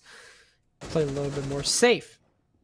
Wichita Wolves definitely playing this one slow, but they're pretty quick whenever it comes to their executes. Now, whether that is the fault of them or to their joy is what we'll have to see. Yep. 80 seconds remaining. That's 20 plus 60. That's how much that the Wichita Wolves attackers have to break down this fortress of crossfires, this maze, this labyrinth that Smokebreak currently have set up. Not a single player except for Faded has taken a lick of damage, but now as utility burn is going through, we hear a nitro cell ripped and narrowly missing.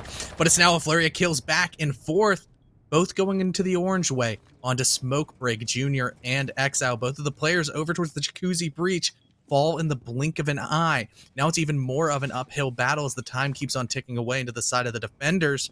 The man count advantage also swings that way. In comes Lava, but he goes down to Rob, and a shotgun from Twizzler takes down Bone. And GXD is left with a clutch of a lifetime. Mr. Tyson. He's got a lot to work against. In a 1 versus 5. And we've seen a 1 versus 5 go in the way of somebody, but it wasn't on the side of Wichita. He knows that someone is creeping nearby. Can't confirm it yet. And a swing from Twizzler. Confirms the round for smoke break. That is unlucky. Yep. It has been unlucky so far for Wichita. They're not down. They're not in the water. It's still 2-1. This looks a lot more convincing already than Oregon. But we'll have to see. I think that this could be a very interesting map. Even though, you know, it is a pretty smoke break heavy map. It's Clubhouse. It can really go anyone else's way. And Smokebreaker whipping out a whole new strat. We don't see the characteristic Mute Mozzie combination. Sure, the Vigil was flashed for a second, but quickly brought forward to a Jaeger. And look at all 5 operators on the defensive side. They share one commonality. That's slowing down the push. Bulletproof utility from the Maestro that also gathers away intel in the 81 that is quite a formidable gun. All 3 Toxic Babe canisters have faded. The Wub Wub, those Malusi Banshees, the Aruni Gates, and the ADSs, all designed and brought forward with synergy to make it not fun for Wichita Wolves to try to get into sight. Yep. Bringing back the burn meta. Yep, on a bunker side type defense. They're all going to be sitting here. Except maybe Tragical. Tragical might just go run around and be a thorn in the side of the roam clear. Yeah. Oh, I like that bulletproof. That's a good really bulletproof. Nice. It watches the hatch drop. Inside. Yeah. It does. I'm learning so much. It's awesome. That's why I like casting this game. I learned things that I never thought I would learn. We will bring it to our low elo ranked games. Hey, I'm in Plat 2. And may we never forget, because I'm going to say this till I die. I was a diamond last season. I know. What's your KD? I know. My what? Your KD. Pretty good on Maverick. Really good on Maverick, actually. You can okay. Listen, my KD. Okay, listen. Yeah, I know my KD sucks, but like you gotta be honest. My Maverick is pretty good. Oh, you can draw lines. Cool. Well, some people can't. Michael broke germ exile. They can't draw them as good as I can. Also, I had a .93 KD. That's it. Shut up, though. At least it's not as bad as not Sod's. Yeah, Sod's CL1 is down horrendous. So. Oh, not as I was just talking about his right kid. And is ranked both 2 for the price of 1. Oh, easy jabs. Okay, so for Wichita Wolves, their attack is starting to slowly develop. They're wrapping their tendrils around site and applying pressure at all the right points, except Dirt, where Faded is going to be allowed to live for as long as he so desires, or until he starts burning away and becoming an issue for the attackers. Then they'll probably try to kill him, but until then, it's main stairs and blue, applying the pincer maneuver on both the eastern and western fronts, which is the tale of the stories for the defense. You have TPA and Tragical bearing the brunt of a single man, and that's Junior. His name will definitely be known, as Broke Germ's also going to be able to take out TPA. All the blue players turned immediately red, as now it's a refrag back and forth. Twizzler and Faded, making sure that everything stays even with a minute to go. Yeah, push from Wichita Wolves has kind of slowed down a little bit here, but a great kill there from GXD. He takes down Twizzler and gets control of those Maestro cameras. Completely gone. Still got 2 gas grenades as well as impacts here from Rob, but nothing too serious to deny the plant. GXD can go in whenever he has the time, and as long as he's able to either stick it through the smoke or dodge the smoke entirely, this should be pretty good here. Beautiful shot there from Exile. Takes down Faded, however. So it's just Rob. He's only got a gun and an impact to play around with. He spotted one behind box 2. Actually, behind box 3. He spotted him and takes Bone very low, but isn't able to claim the kill. Not working as Rob Magic and Wichita Wolves take round number 4. We're all tied up, and this Clubhouse is looking a little bit more equal as the ring around the rosy goes in the way of Bone. Really good round there from Wichita Wolves. It kind of seems like they got rid of all the muckiness, kind of murkiness around most of the push. Is that even a word? Muckiness? I Who don't knows? know. But he got rid of that. They got straight to the point. They got straight to the bone. Skipped all the meat. Right, or I guess ate all the meat and got straight to the bone, and kind of just made their way inside the site. So nothing too serious from them. Smoke Break weren't able to counter Wichita Wolves. They played clinical, to be honest, and that's something that we need to see from them. We don't need to see extravagant rounds. To see Wichita Wolves just playing clinical siege, it's a really great fresh of breath air, or breath of fresh air. So downstairs, it's interesting to see the Smoke Breaker doubling down in the basement church and arsenal as opposed to transitioning to their other bomb sites, like their CCTV and their gym, which were definitely looking pretty good. However, they don't really care. They said, okay, bunkering didn't work, turtling didn't work, didn't like that. We're gonna go for the SSG once again. Lots of drone denial, big roam, all map control matters, and designed to create a labyrinth that Wichita Wolves are gonna have to properly navigate. And the only way to make a labyrinth worse is by adding enemies.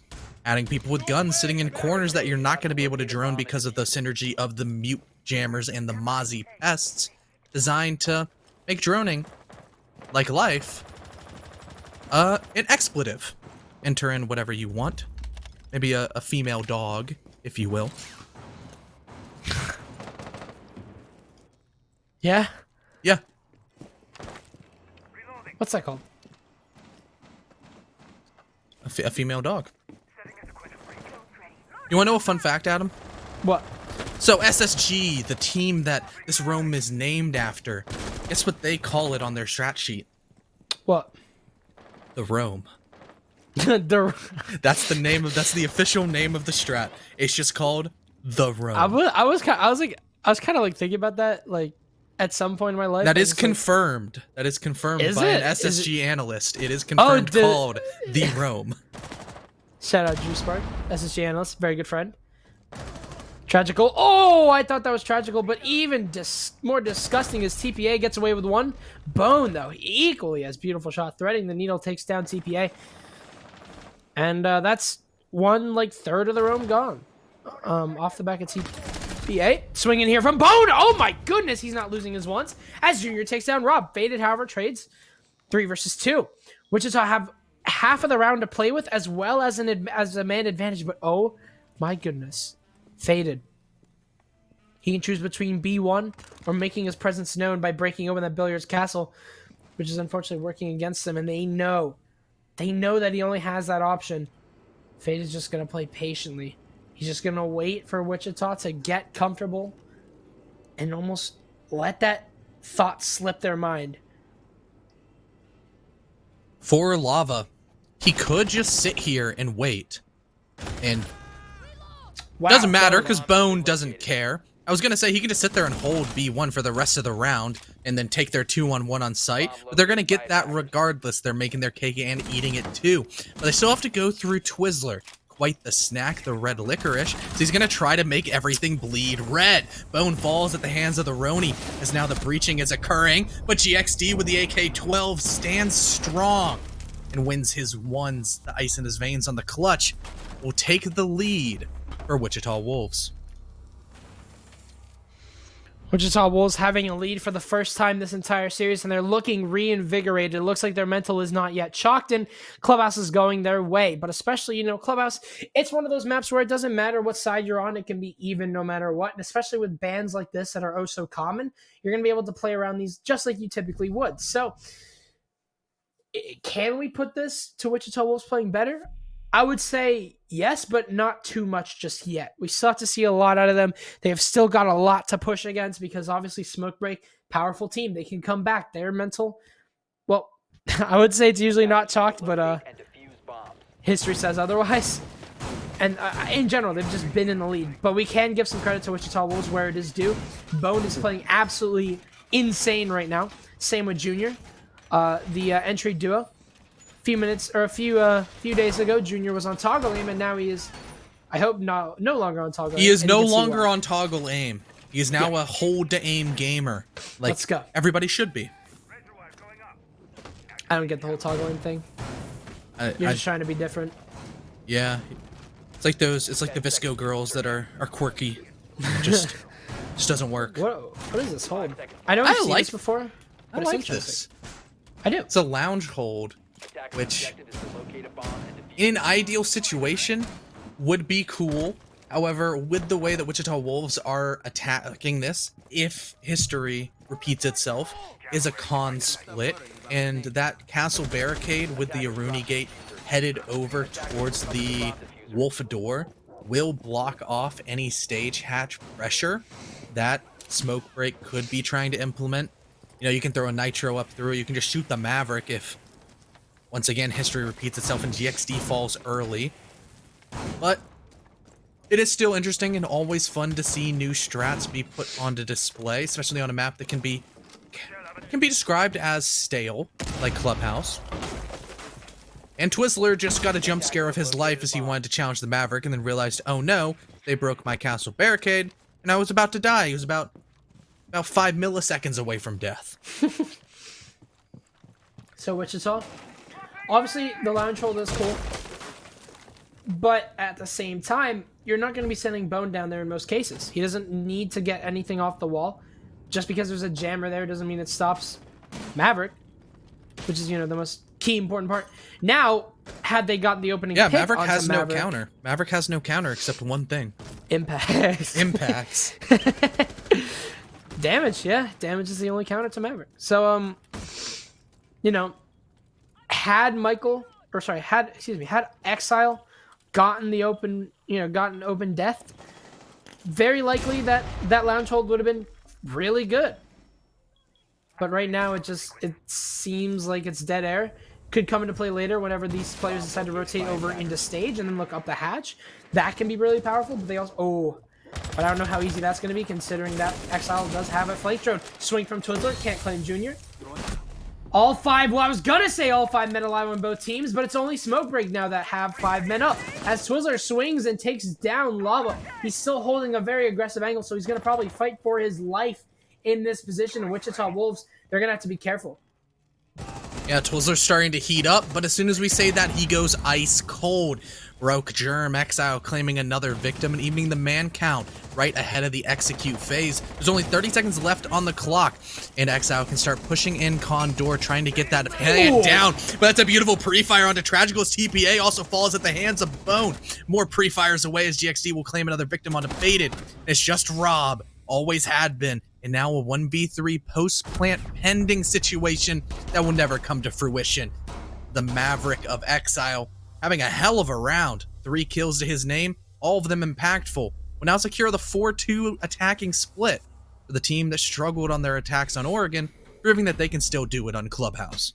Extremely powerful attacks whenever it comes to that CC. 2 rounds in a row that they have won. Not in a row, sorry. 2 rounds where they have won it exactly the way they did. Slamming the guy inside a garage, whether it be through a concussion or just through a beautiful swing by a Maverick. And then the rest, as we like to say, is history. Wichita Wolves now going on to their defensive side with a 4-2. They can definitely feel good about themselves, but not just yet, as Smoke Break, they've got the Maverick in their hands now. Twizzler going to be running that, as well as Faded on the ace. You know, we talked about how even this map can be, and we're going to be seeing an SSG roam, considering that the Castle, the Mozzie, the Vigil, and the Mute are all up. And you can see Exile and Junior are going to make their way up. Last time we saw this from Smoke Break, it was successful. The first time we saw this from Smoke Break, it was successful, albeit it kind of came down to Wichita Wolves basically ignoring the entire SSG room, but that's the point. You know, how you handle the SSG room defines you as a Clubhouse team. Wichita Wolves just decided to rush things, and they were met with their demise. But now it's their turn to see what they can do with it, as they've got Bone on Vigil. Doesn't have the boss G as he usually does, but can still make some work done. Yeah, the K1A, pretty much statistically identical to the 416 and the Commando. They have slight variances, but if you just think of it like that, it's a good gun on a 3-speed operator who is very hard to pinpoint down his location because he can't be seen by drones for the time being. Smoke Breaker gonna have to really work for any map control if Wichita Wolves play this right. We've already talked about the script multiple times about the roam, the SSG roam. We've seen it brought out by Smoke Break, and now Wichita Wolves are going to try their own spin on it. A little bit more of a classical style with no Aruni. Makes utility burn a little bit easier for the side of Smoke Break, which is something that they have historically struggled with. More so on the aggressive side is where they like to deal with their play style, where they let their guns do the talking as opposed to their utility, which can be properly punished for certain defensive setups. But SSG roam, with the early fall-offs that are being implemented by Wichita Wolves, don't really seem to be trying to bark up that tree, especially when all of the top floor has already been cleared and only about a minute wasted. Gonna start to flush Wichita Wolves down, but that's the thing about the SSG room. It's like layers on a cake. You have to go through one. Well, actually, you go through all of them at a time. Yeah, just eat the It's whole like the cake in one bite. Oh yeah. Sorry, we'll say the layers of an onion because you do have to peel back. Well, no, you could chop it. Yeah, you can just chop the onion. Let's say layers like, of an ogre, because they are also like onions. They have layers. And Oh. bone has no life. Lava's gonna go down as well here too. Twizzler, and this attack is certainly starting to work out here. That's gonna take a lot of time, but have fun, Twizzler. He's still got Exile actually sitting over on. Do they know he's there? They have no idea. Yeah, I don't think that they have any clue. That is huge. That could actually be a really good late flank. Here it comes. Exile could actually be the reason why Wichita Wolves win this round. Let's see what he can do with it though. Here he comes. B1. Unsuspecting is Smoke Break with 45 seconds. It's gonna go Rob. Rob's down now. Walking down main with a shotgun. He'll take down a second. Grabs that fuser as well. A double kill here for Exile, and he might have just flipped around entirely in the favor of Wichita Wolves. But JC goes down on the side as well. Junior is all the way over in Moto. He's going to swing wide and go down. It's all down to Exile. Going from the man who could have salvaged this round entirely to the man that has to be the one to do it himself. He's got vertical to play with, but they know that. Here comes one. He'll try and take down the third, but he can't. It'll be tragical to smoke him. Smoke Break take round number 7. What could have been the round entirely in the hands of Exile. Unfortunately, he's only got 17 bullets to make it work, and an instant trade happens. It's going to be Wichita Wolves going down. The SSG room not working out for them. What a shot by Tragical. That is not an easy fight to take, because I'm sure Mr. Exile was saying, it's over. I have the high ground. Got one kill onto the Zofia of TPA, but Tragical had something to answer right back. It was promising. It was so promising with that flank, but as soon as the pressure was mounting from down below, Wichita Wolves' defense cracked and crumbled to the superior gun skill of Smoke Break, just pushing blue and pushing main, getting frags and doing their thing. For the side of Wichita Wolves, maybe all of the fall-off shouldn't have happened so quickly. Maybe a little bit of pushback as opposed to just giving the map control for seemingly free. The entire point of that roam is it's not designed to get kills, but you can play it in that way. More so you're trying to burn away the time. But as the roam has been brought more and more times, people are thinking, you know that they're going to fall off. We don't really have to face check. And if Wichita Wolves really bring it back, they can switch up, bring a little bit more aggression, get in their face, and try to catch Smoke Break off guard. Even more so than an Exile flank through Bathroom did. Even though they don't tend to get aggressive, it does seem like Wichita Wolves are definitely, you know, like you said, they shine whenever they're on aggression. Like you said, once they kind of get themselves a little bit of a lead, they can kind of go loose and start taking rounds. But again, right now, for them, it's not the time. They're a team that likes to make sense, to say the least, and for them to make sense right now is the best thing for them. That could all change. They can get loose. They can let Gavin, Griffiths, Lava, the Apex duo. He's actually goated. Bro, me and Gavin on Apex. Oh my god. I'm just saying, we're fluid. But yeah, if you let those fraggers loose, if you let Wichita Wolves get it aggressive, things could change. And in the good way. Here comes Exile, though. That is really aggressive. Not very wise of him, and he'll realize that, and is somehow still alive. I don't know how he survived, but he's doing his best Solid Snake impression and saying, Colonel, I don't know how I was surviving there. But now it's time to just crawl across rafters and try to hold on to garage for as long as possible. See if he gets any customers over towards the bottom lounge doors, you know, that mini staircase, or just the garage door, people trying to walk in. However, it doesn't really seem to be on the docket for the smoke break attackers who want to go for this horizontal pinch with breach, cutting rotations, and a whole lot of people trying to flood inside a cache to kill top red. Which still does mean that Baroque Germ, aka Exile, will have an important hold in this round. Oh! But GXD no longer does. His role as the smoke is stripped away from him, but another SMG-11 on the other side will claim the life of Rob as Lava hits a nice shot, an absolute stinker, and he'll double it up for 2. The SMG-11 just spraying out as now the MP5 of Junior will claim Tragical. All of a sudden, it went from looking good on Smoke Break's attack to making a dire position. Smoke Break wanted to go for that refrag, but ended up with 2 dead, and now it's a 4 versus 2. Faded, however, he's got Junior playing in a very aggressive position. Could catch him off right here. TPA and Faded, they're split from each other. It's 2 1v1s. Here comes Fade, and he dies to Junior for the second kill. He had no idea he was there. TPA now just looking for a freebie to at least salvage the round in any way they possibly can. C4 doesn't really do much there. TPA is just a little bit far back. He's now going to watch the server window, knowing that Exile is going to be there. Double swing. Even if TPA gets a kill, on an entry that is, he should get refragged. Looking for anything he can. But we can call the round how it is. With only 15 seconds and no case, he's going to need to find a lot of kills here. As a matter of fact, take down 1, but Junior swings for the triple. Wichita Wolves take round number 8. Smoke Break will go on their first timeout. Junior swung at Mach 5. That was so fast. Junior's been going off. Yeah, Junior's having a good game. Definitely better than his last performance on Oregon, but as a roster as well, you got to give credit to Wichita Wolves, who are looking a lot better. They've found themselves. Maybe we are just going to see Chalet. It'll be a struggle for me to cast, and not really familiar with it that much, but we'll all be on the adventure together, right? No, because I know the callouts. No, I know the callouts, but have you casted Chalet yet? I haven't casted Chalet. Yeah, I don't think so. we're both in this together. Yeah. Got this. We're not there yet.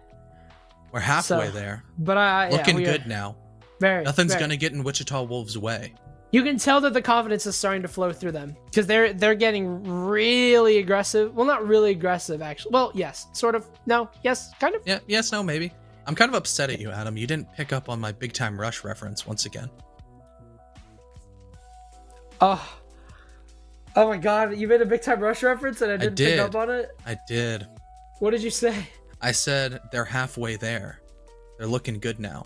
Nothing's gonna get in Wichita Wolves' way. I don't remember that song, actually. I won't lie. Halfway There by Big Time Rush. Really? Is that what it's called? Yep, really. Oh, great. Yeah. Okay. Absolute banger. Big shout out to Big Time Rush. You know, they're on Netflix. They formed them on Netflix. They are on Netflix. Yes. Big ups. Big ups. If you think you can't win over a girl, just watch Big Time Rush with her. Yeah. Like all you gotta do. Like if you're 18 plus and you're swiping on Tinder, it's like, oh, how am I gonna be different when I'm sending those messages to be like, hey, yo, girl, you do the biting lip. Trying to watch Big Time Rush, and then it's raps from there. They know you're cultured. And this is a dating advice from CDAPS. Let's just go to the game. Back to the game. We're single now. No, I'm a siege caster. Why would you ever take dating advice from me? He is really hot though. Alrighty. Gym bedroom. Tertiary bomb site. Handshake emoji with the Aruni, but this time it's not bone. We don't get to see the DMR on display, which does hurt my heart. However, Exile's having a pretty good game, a pretty hot hand with pretty much only Lava and GXD, Tyson, doing their roles to a certain extent. Lava, you would expect to be on the score sheet just a little bit more, but the same can be said about Tragical, who's sitting at about 5-5, where the star of Smoke Break is Twizzler and TPA up to this point. Yeah, big performances from them. You can kind of expect that out of them. Probably the two most consistent players on Smoke Break. But Wichita Wolves all around sharing the performance. Junior, Exile, and Bone. Big names. Obviously, Junior, I think, has had a lot to prove with this roster, especially switching from toggle aim to hold. You know what I just realized, man? Yeah. So Junior was part of the poached roster that lost their CL spot because they didn't submit IDs on time. Right. Which means that Junior qualified for CL on toggle aim. Oh my god, he did. He did. Oh, that makes me really disappointed, actually. You know, that should just be a call to action for everybody. It's like it's like one of those feel good stories. It goes, you know, he did it, so you can too. It's inspirational. Who loses to someone on toggle aim? Jeez, Apparently oh my. everybody Junior's killed today. He has 9 of them so far. Is he on toggle aim still? No, he's no longer on. Actually, yeah. All the kills he got against aggro. All 3 of them. I actually don't know. I was. But yeah, Wichita Wolves. Pretty typical stuff from them. However, they're gonna have to force a little bit of a rotate here as Smoke Break are going for what looks like a jacuzzi execute. 3 men on that balcony is what I can count. To the wall. Obviously, the map is very orange, so seeing them is a little bit difficult, but they're gonna start to make that rotate. Oh my. That was really, really rough there from Faded. He loses his life to Lava. And manages to also live through a grenade. Now, Rob still has one, and Twizzler not cooking that one, so Lava's going to be able to react to this properly. Tragical takes down Junior, and Lava's still here. I don't know what he's going to plan on doing at this position, but he's playing really aggressive, and Impact Trick will save his life here. He's going to get droned out. Still 2 more nades here from Smoke Break. You have to wonder how Lava's luck is. Here comes one. It's going to be properly cooked. Swinging here from Lava. It's going to go in the shower again. Lava's still alive, but Twizzler jumps in. He'll get traded out, however, by GXD. Really extensive there from Twizzler, but Tragical falls to Bone. And GXD takes down Rob. It's an explosive round here for Wichita Wolves. And all that Smoke Break has to show for it is TPA walking up main. They're going to know he's here as they hear the Banshee getting shot. Concussion mines all over the place as TPA looking to try and put this in any advantage that he possibly can. He'll gas off Beer Hall. Here comes TPA swinging. He's found Exile but can't get the kill. 1 versus 3 and TPA. I mean, if there's anything that he can win, it's definitely a 1 versus 3. We've seen many of those won today. However, is this one different? Looking for Exile. Can't find him. Looking for a player inside of Logi. Non-existent. Rotating in, but he's got a cash rotate to deal with as well. Wichita Wolves take round number 9. And what we saw last time around was a down terrible Wichita Wolves. Losing back-to-back clutches. Losing so many 1vx's. But now it's different. They're on match point. They have the upper hand on what is usually Smoke Break's map. Yep. They're choosing the right time to peak. And right now, they're going downstairs to the basement church arsenal room. This could potentially be the final round of Clubhouse before we get the exciting snow-filled map of Chalet. However, they still have to win the round. This is the same position that we saw Smoke Break be on, except it was a 4v5 into their favor, and they were able to close it out on the Wichita Wolves map choice. Now the shoe is on the other foot, and seems to be a little bit more comfortable on Clubhouse for the Wichita Wolves, and on their defense, they are no longer bringing the SSG roam and going for a lot more of a turtle strat, which is a nice adjustment considering that they are now able to reallocate some resources and really bolster up a blue hold and a main hold to allow the site pressure to not completely overwhelm them. That was the story of last round for Smoke Break's attack, was push blue, kill everybody, send a couple people down main, and prosper.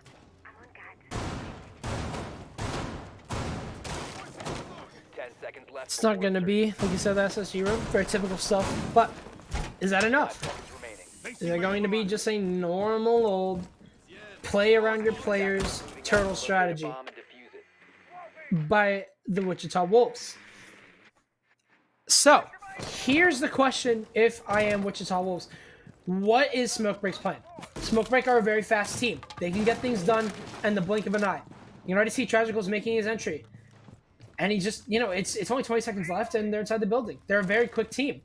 So Wichita have to approach this in the way that they know that Smoke Break aren't going to really be crunched by the time pressure if they play that well. Wichita Wolves is going to be only fighting bullet to bullet. They're not going to be able to delay as long as they want to. This is all theoretical. You never know what happens in a round of Siege. There could just be a C4 flying at someone's face, and all of a sudden someone's dead. It's going to be a 4 versus 5.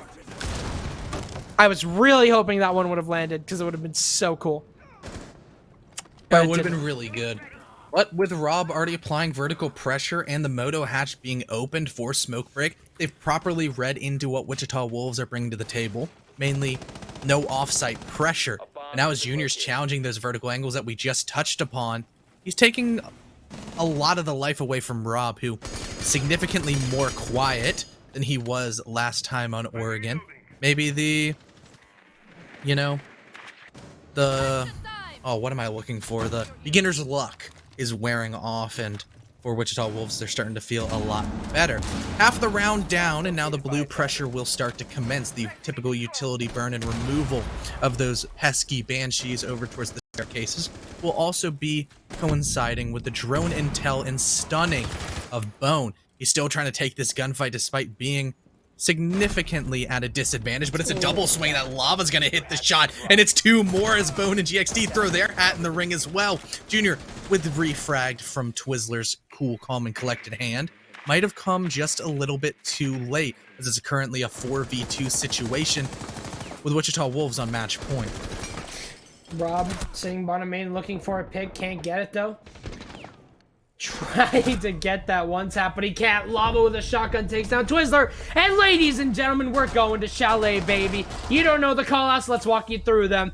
Wichita Wolves, they looked dead in the water. It looked like we were done here. It looked like Wichita Wolves simply had this series under their belt, but ladies and gentlemen, it's anything but that. We're going over to the third map. Did you expect it? Because I surely didn't.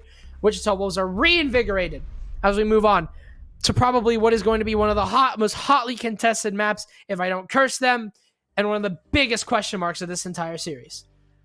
Yeah, we had past precedent for both Oregon as well as Clubhouse, and we've casted them many a times, but now a new adventure, a new chapter has opened up as we have an elimination game, the first one of SCS Season 5 so far, on Chalet, which is a map that we haven't gotten to cast yet, and neither of these teams have played.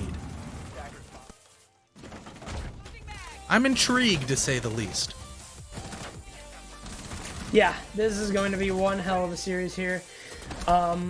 I'm really interested to see what comes out in terms of strategy. Like, this is going to be quite the intriguing Chalet. A team that, I guess 2 teams that don't really like Chalet all that much, and we're going to be going over there. I mean, this is going to be a battle of pure gun skill. It's going to be a battle of both of these teams, just pure, I don't know how to say it, pure competition, really.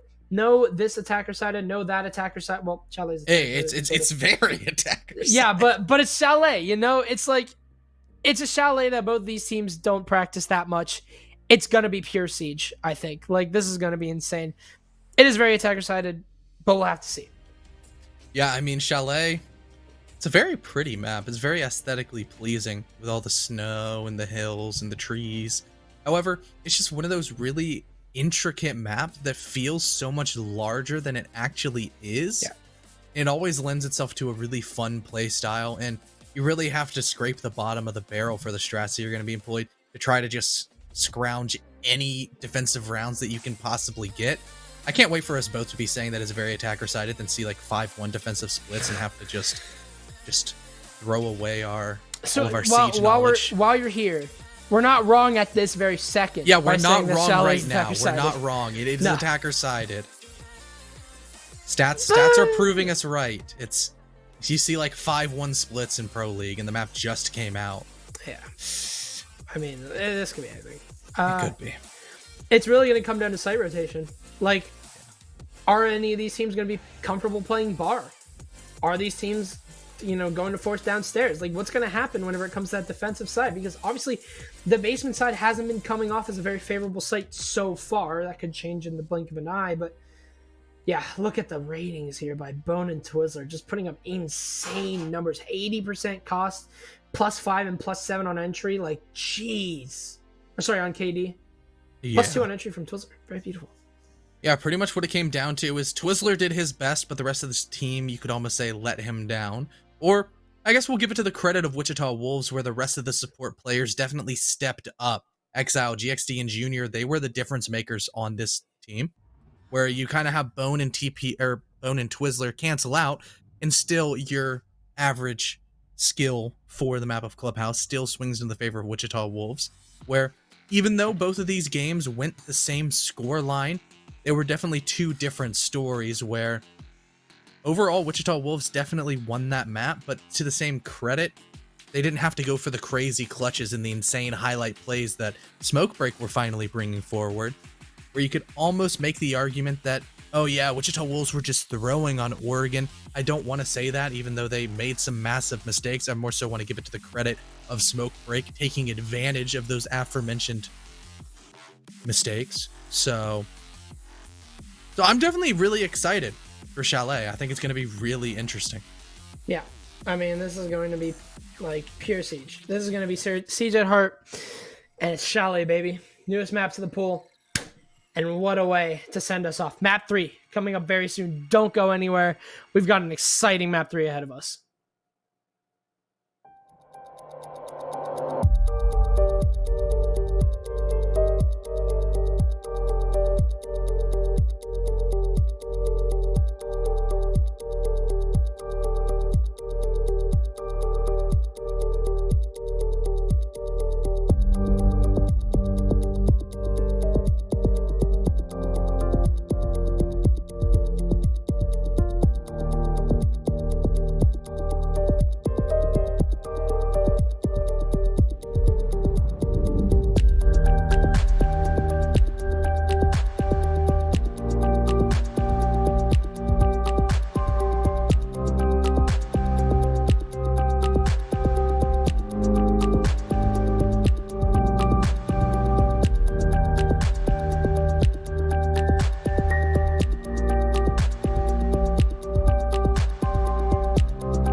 Alrighty, welcome back, ladies and gentlemen.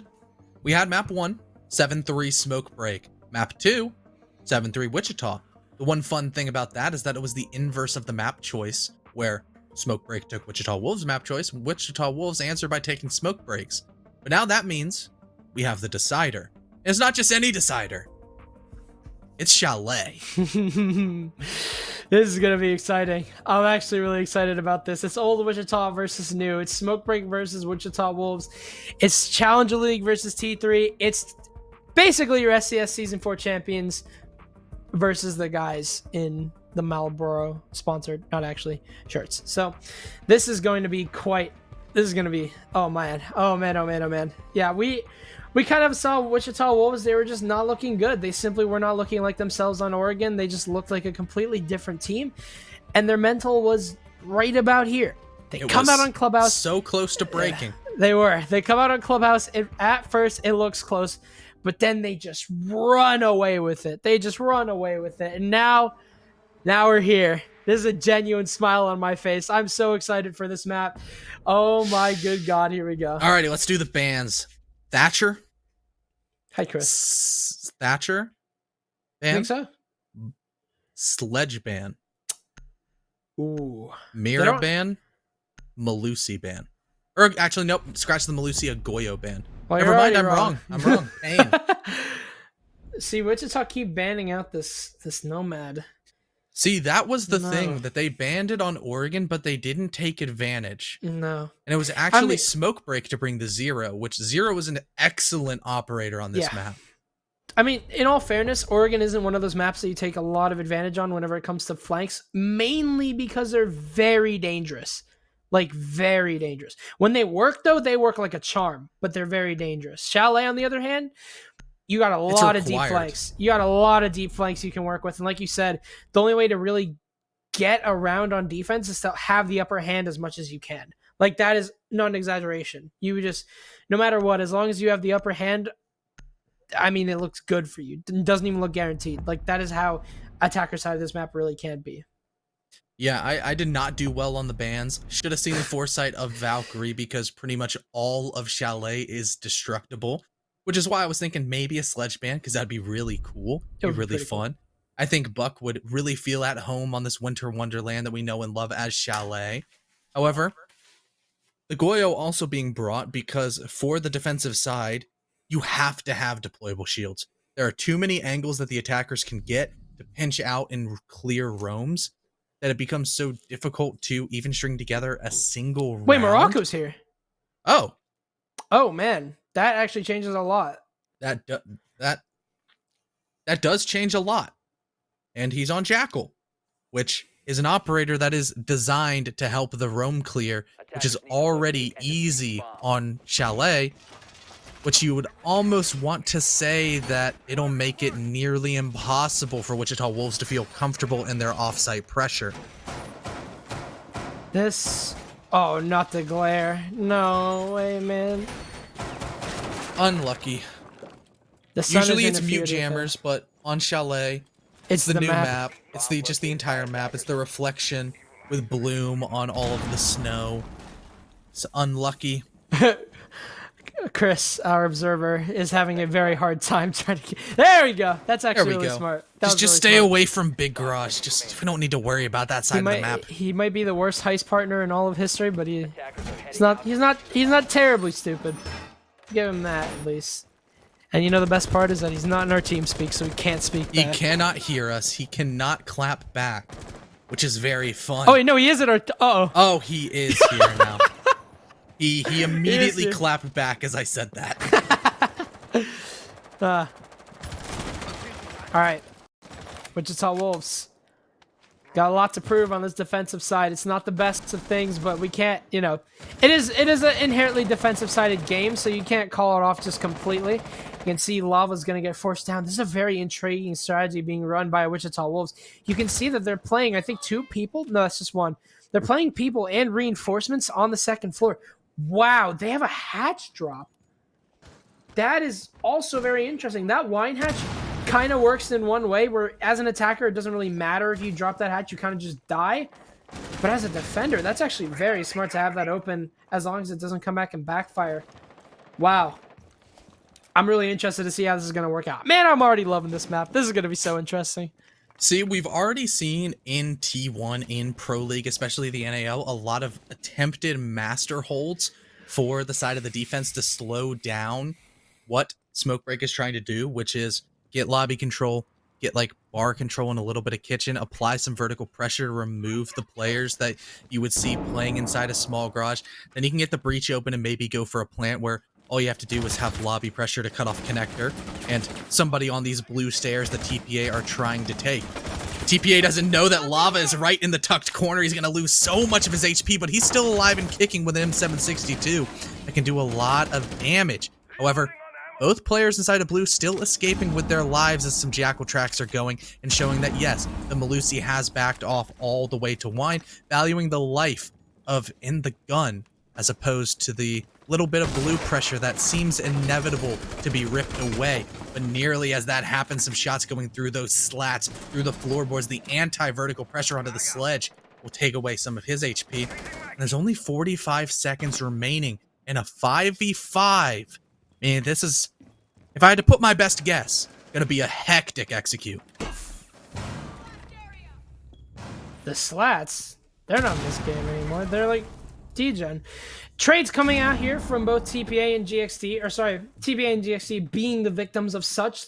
Lava's been a very strong blue presence, and he's trying to make his name known. Exile goes down here to Tragical, trying to swing West Main. I don't know if that's the play. Both 15 seconds left here. It's going to come down to aggressive positions.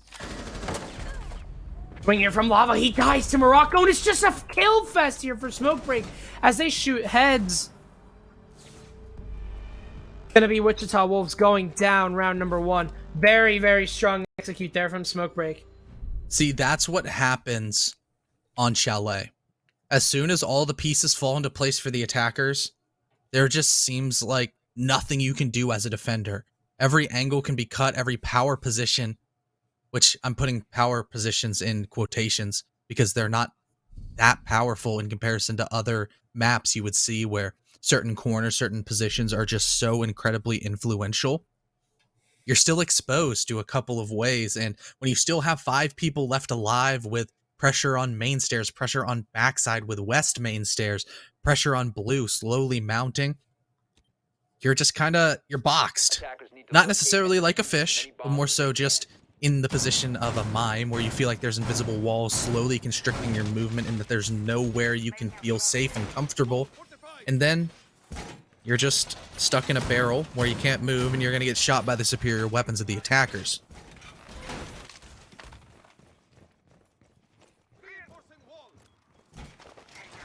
Really strong round there. Yeah. Really, really strong. I think that I think that Morocco might change things around here. That's a massive factor that you can't overlook, is that you've got your 5th back here for Smoke Break, playing with their coach for the previous 2 maps, but now things are different. Playing an entirely different team at this point. You're playing with a 5th. This could get very, very hairy for Wichita Wolves if they don't get themselves into a position where they can work. But seems like it's going to be very calm and take here from Smoke Break as they make their way over into, I don't know if it's called K9 anymore. I think it's still K9. Yeah, I'll still call it K9, but for now, until it gets hesitantly. Yeah. Yeah. We'll call it K9 for now. It'll probably get updated pretty soon. But Morocco's going to vault in. Good droning here from Smoke Break to realize that Wichita Wolves are just simply not in any position right now where they are holding out Library. Another very big piece to the Smoke Break puzzle is their drone work. Cannot understate it. Never a missed drone from them. And you can see how much time that they have spent getting themselves that inside. I'll let you, I'll give you a little hint. It was sub 1 minute. Really, really, really fast compared to other teams. Morocco, he's got 2 shields to work up against Halbert. They do have a Zofia, a Sledge, an Ace, and Ash, all 4 to deal with those shields. But see what happens.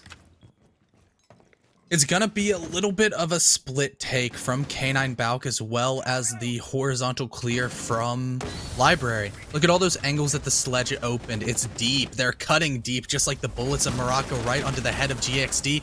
And that's removing your smoke. And now as Lava falls down, no more Jaeger inside of Piano. Actually, no, there's still the Frost of Exile, or pardon me, of Bone. As Junior falls, all of a sudden it's a 2v5 situation, and the jump out, the balls of steel from Bone will go and be met with an immediate refrag, leaving just the lone castle of Broke Germ against pretty much all of Smoke Break as the plant's going down, the sound indicating here. But the Stewie 2K play from the castle to just wander straight through them, knowing that he's safe from these angles because they work both ways. He can't be shot until that gray cloud dissipates. However, he is in some barbed wire. They know his position, but it doesn't matter. His fade is going to go down. But another refrag, the third for Morocco. Long distance with a C7E. Means 2 straight rounds for Smoke Break, who are starting off, as you said, so strong with their executes, allowing them to start going off on this early lead. Whenever Smoke Break look convincing, they look really convincing. So I'm very scared if I am Wichita Wolves right now. This isn't just a pattern. This isn't just, oh, it's a few rounds. This is Smoke Break. They're playing the finest of Siege right now, and obviously with this attack being in their favor, in most cases, things look scary. Things look very scary. But it's map 3. I mean, what? There's nothing to expect out of map 3. Everything's being whipped out. All the stops. Everything's going to happen all at once on this map. So I'm not going to call it till I see it. Wichita Wolves, though, cannot understate that they are down. It's an attacker-sided map, so yeah. I'm interested to see how this round in particular plays out. We've seen a lot of success on the bar bomb site at high tiers of play, but there's one factor that is missing on the side of the defense that is going to be a pretty big factor, and that's the Mira being banned. That stock hallway, that little back room that doesn't have vertical destruction above it, is the prime area for the Spaniard to thrive, allowing a lot of deep angles that would be advantageous for the defense, considering they can see through the glass and line up their shot with surgical precision. And I wasn't... Our observer said, no, Goyo's Mexican. I was talking about Mira, the woman who was banned. Yes, Goyo, also of Hispanic descent, will be making his appearance because those Vulcan shields are very powerful and help to supplement this library hall hold that we're seeing employed by the Wichita Wolves defender, because they understand that library control is very, very important. That's all the vertical destruction that will facilitate a double window plant. Quick jump in and hold of an F key was met with the hold of a G key. Junior, a wonderful C4 from distance, from below on the hatch, I believe. Never mind, he was... Yeah, I think it was from the hatch. Yeah, it was from down under. As the Moroccan claims a victim of the soft breaching sledge Twizzler. A very impactful first frag. Nades are gone, and on a map like this, you need every nade that you can get. Lava's still alive here, and guess what? No nades to clear him out. He's gonna live for as long as he can until bullets come flying his way, and in the position that he's in, they're gonna have to do a lot of work until they get to that point. Tragical is in... we'll call it coat check. Inside joke. 4 versus 5, though. Could change at the blink of an eye, and that's just how Chalet works. You just never know. You just never know what could happen. But, I mean, how is Lava still alive? Really, truly. I mean, he is going to be playing here for his entire life. It's an infinite position here. He'll take down Tragical as well. Swings and gets another! TPA goes down, and that's a 5 versus 2. Lava is dead. It's a flawless! Give it to Wichita Wolves! Beautiful hold from them! And what a way to get their first round. Is it safe to say? I think it's safe to say the Wolves are back in business. Yep, the Wolves are back in town. No need for a Mira. No Mira, no worries. And still, that bar hold was strong. The facilitated roam hinging upon Lava to step up on the Malusi. And he doubled his weight in gold. 2 kills for the price of none as he went DB&O. Not quite killed, was holding on for dear life. But it didn't matter as the vector of the Goyo Baroque Germ Exile hit a stinker of a shot on a quick peek over towards that open reinforcement that allowed just Smoke Break to never even get inside the map. That's the main issue with Chalet that a lot of teams have complained about, that as soon as the attackers get in, it's pretty much over. And for the side of Wichita Wolves, they seem to be taking that philosophy to heart, by denying a simple vault or opening of a door and a couple of steps in the precious real estate inside the walls of the map. That's what they're going to have to keep on doing to find more success. 10 seconds left before insertion. 5 seconds remaining. That nades kill, that sledge going down very early on.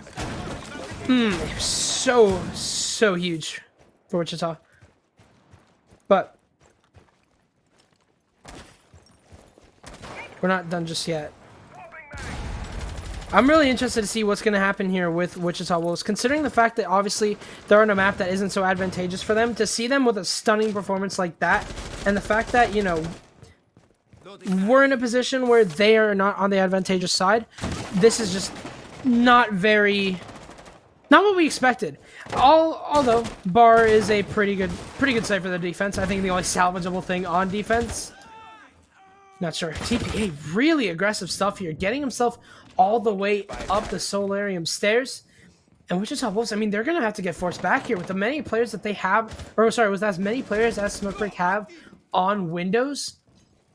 Wichita are they're simply just going to have to forfeit this. I mean, there's nothing they can do except for challenge from the back. Like, this is going to be really tough here if Wichita can't adapt.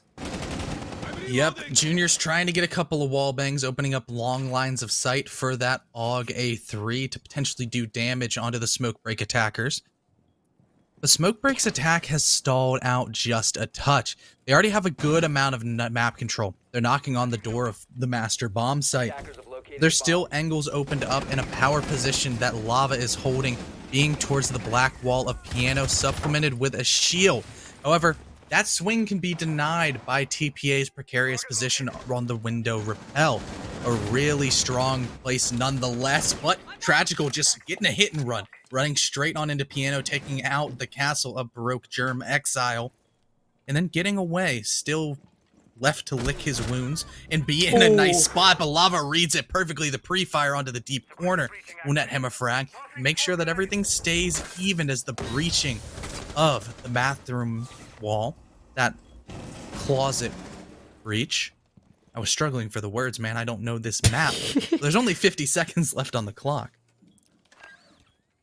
Plant's going down, however, by Faded, and there's no one to deny this. They have people inside a closet. C4 is going to get ripped, and he'll get the kill, but at what cost? Twizzler takes down Lava, and all of a sudden, Wichita Wolves are in a cage match with so many crossfires working against him. However, actually, GXC's made his way in. A shot through the smoke here by TPA, and a shot by Bone. All beautiful shots, but a 2 versus 2 ensues. Morocco's underneath, and they're going to have to deal with this at some point. TPA! Oh, beautiful there from GXD, and one of them's going to go for the defuse while the other holds the angle. He's on top of the box, trying to look for that long arm, and he'll get it, but can he see the head in time? Morocco's going to have to force his way in, but Bone with 2! Wichita Wolves equalize things out. What we thought was an incredible start from Smokebreak turns into Wichita Wolves answering back with Fire and Fury.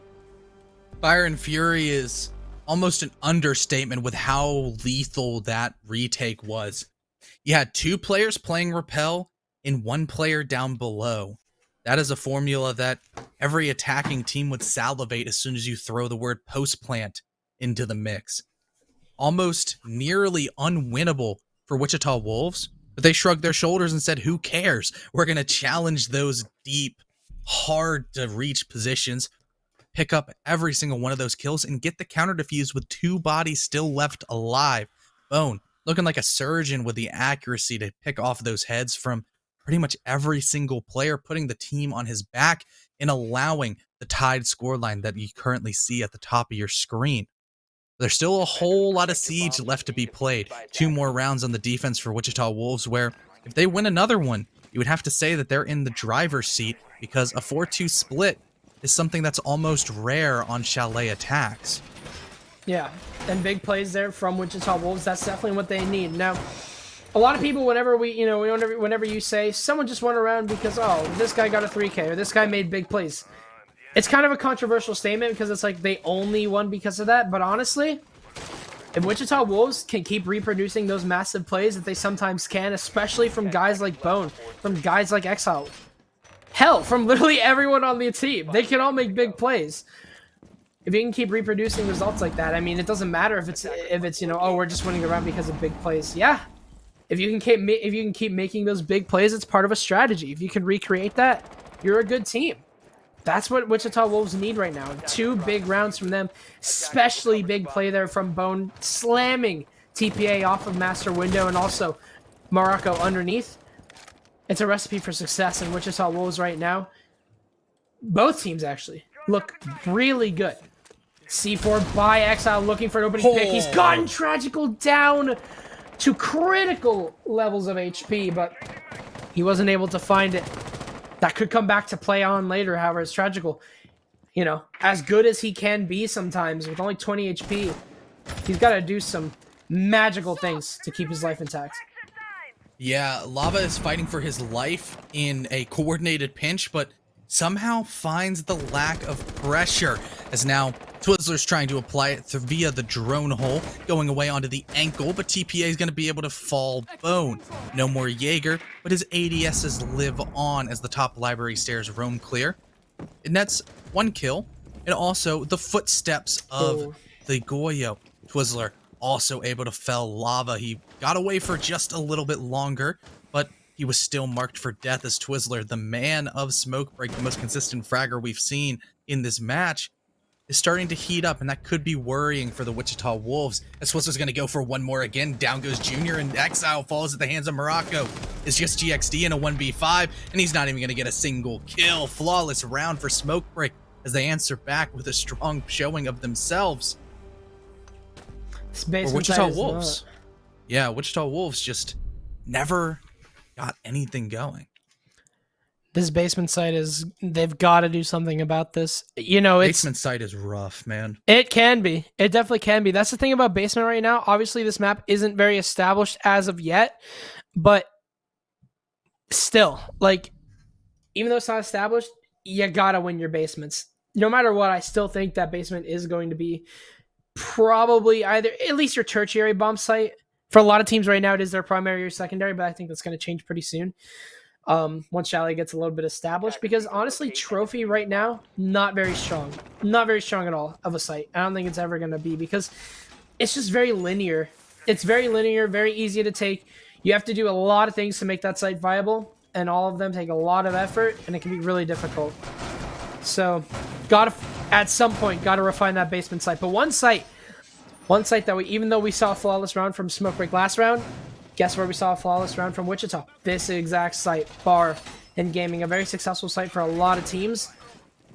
Big plays being made by Wichita Wolves, especially from Lava, sitting deep inside the library, and a C4 that killed the only nades player from Smoke Break.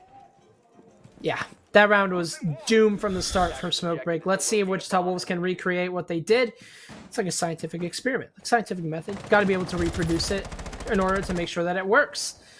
Early spawn peak here as Faded takes a lot of damage here. That's what we saw last round. A C4 from Exile took literally like 75% of Ash's HP, but wasn't able to do anything from that. Let's see what Wichita Wolves can get off going here, because honestly, a 3-3 split on defense, pretty good.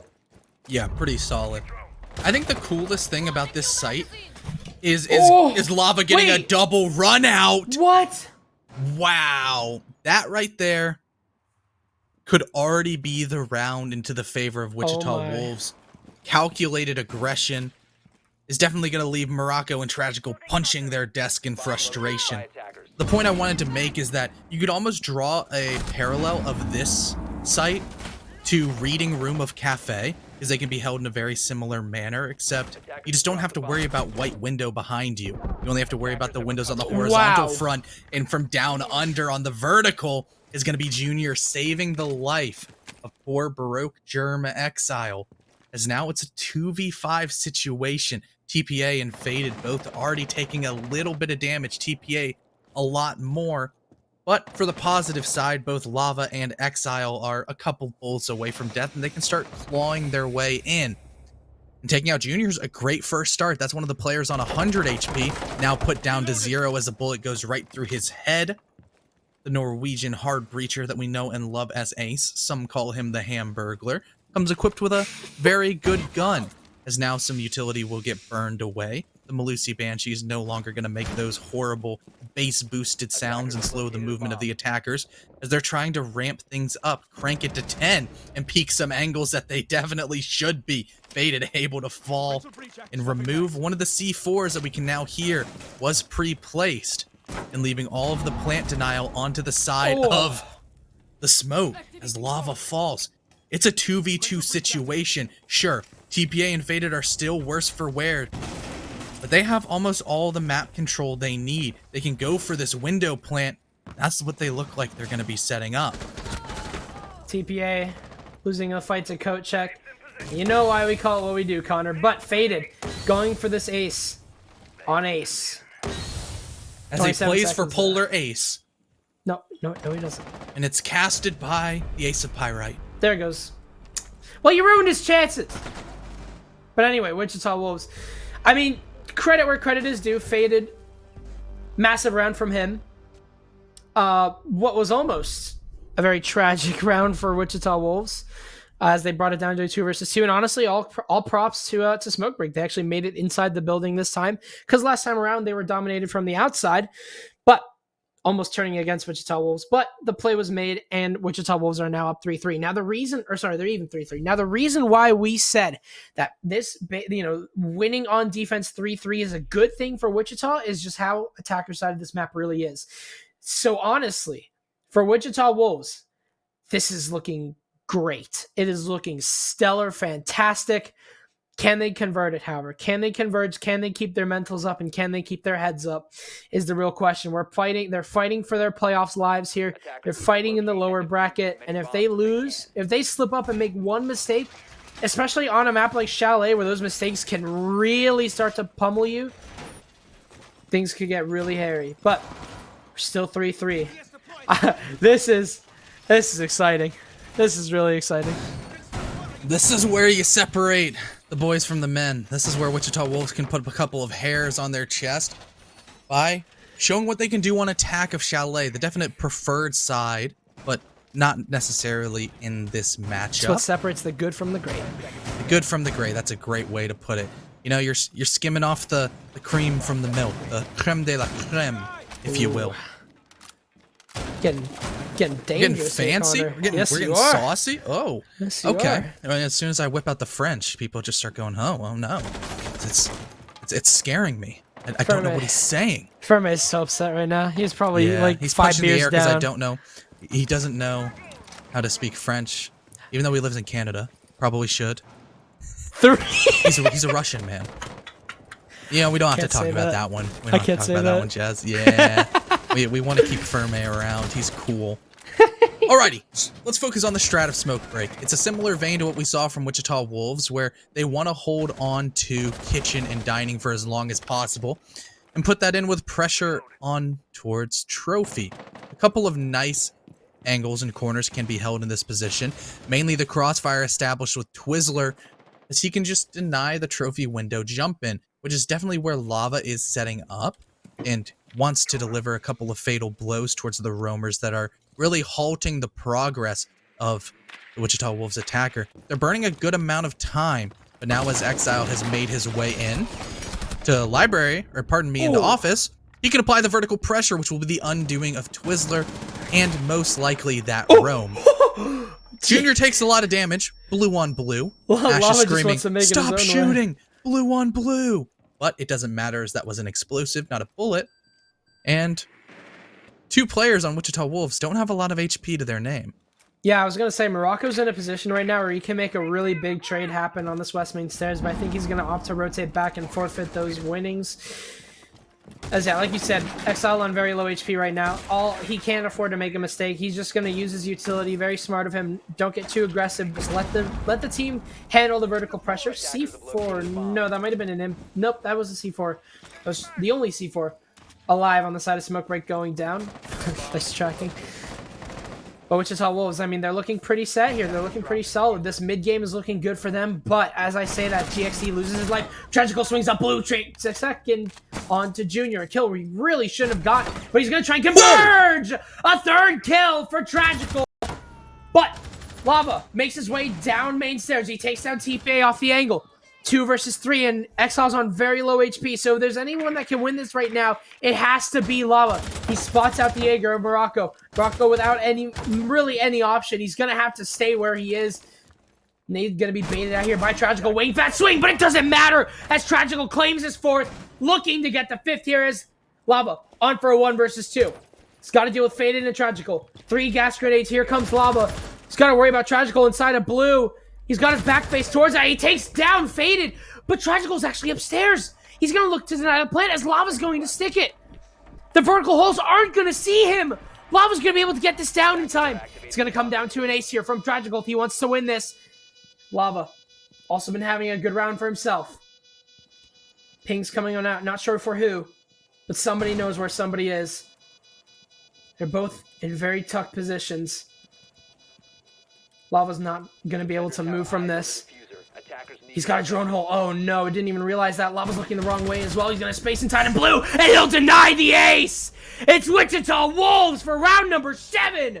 Huge round there from Lava. Absolutely insane. Off the quad kill of Tragical. All credit to him, but wasn't able to lock it out when it mattered. Wichita Wolves, they're getting everyone's heart pumping right now, as it's going to be 4-3.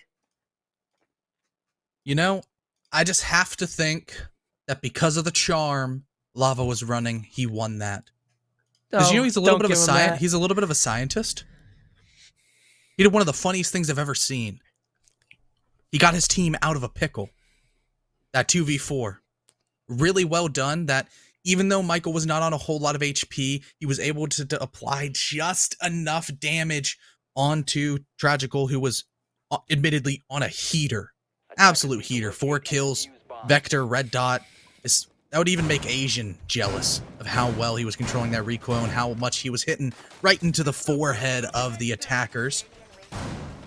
And overall, kind of a messy attack from Wichita Wolves that hinged on the heroics of the one, the only Poseidon in the Greek god duo ship of him and Exile. And at the end of the day, they still take the round and now take the lead on the Decider map. We talked about this. This Chalet is going to be a game of inches. Any A small war of mistake, attrition. yes, any small mistake, any slip up, or any big play, and it's a round. It's no holds barred. Everything goes. There's a lot on the line for both of these teams. It's SCS elimination on the line. Wichita Wolves, they don't want to go down. Exile and Bone, they won the last season together. They've literally won SCS. They are the champions. We can kind of give it to Wichita. We'll call them the champions of last season, although, you know, they're only 2/5 right now of old D2E. But they don't want to go out in loser's bracket. They don't want to go out 0-2. This means a lot to them, especially, like we said, proving grounds. A lot of these players, we haven't seen them in T3 all... Well, we've seen a lot of them in T3 all that much, but not as much as, you know, Exile and Lava for 3 years. New org, all of it. There's a lot of pressure on the line here for Wichita Wolves. The boys on Smoke Break, you know, they got Challenger League, but they also have a little bit to prove. It's going to be a really, really tough series. It's going to be really tight. It's going to test the mental. So far, the physical, it's been really good here for Lava as well as Tragical. Swing here from Junior. Oh, that's unlucky. Faded wins that fight, and he'll gas him to death, gassing off Owl. As Smoke Break off to a great start. Yeah, the man advantage is something that the defenders constantly need to feel comfortable because of how attacker-sided this map is. Look at Lava. He's on a rappel that can deny so many positions and rotations. But GXD falls at the hands of Tragical. That's the man inside a bathroom just going off the shotgun as he sits inside a beach. Oh wait, that's a bathtub, and he's got a couple of ADSs to protect him from any nades that might fly in through the window. Diffuser's down in that aforementioned Owl position, as now it's a 5v3. And Twizzler's down below with the Nitro Cell in pocket to deny the plant if Wichita Wolves are able to claw their way back into an advantageous man count.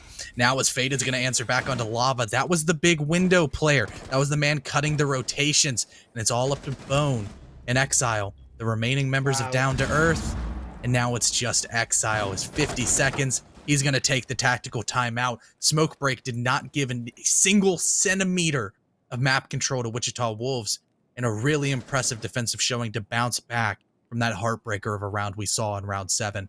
Really, really big stuff here from Smoke Break. Massive plays there. Really a lot of swings, but sometimes that aggression is what you need. Like you said, sometimes you need that map. Sometimes you need that man count control in order to have a series go in your favor. Or, as a defender, especially on this map. So, Wichita Wolves are going to forfeit this round as there's nothing that they can do.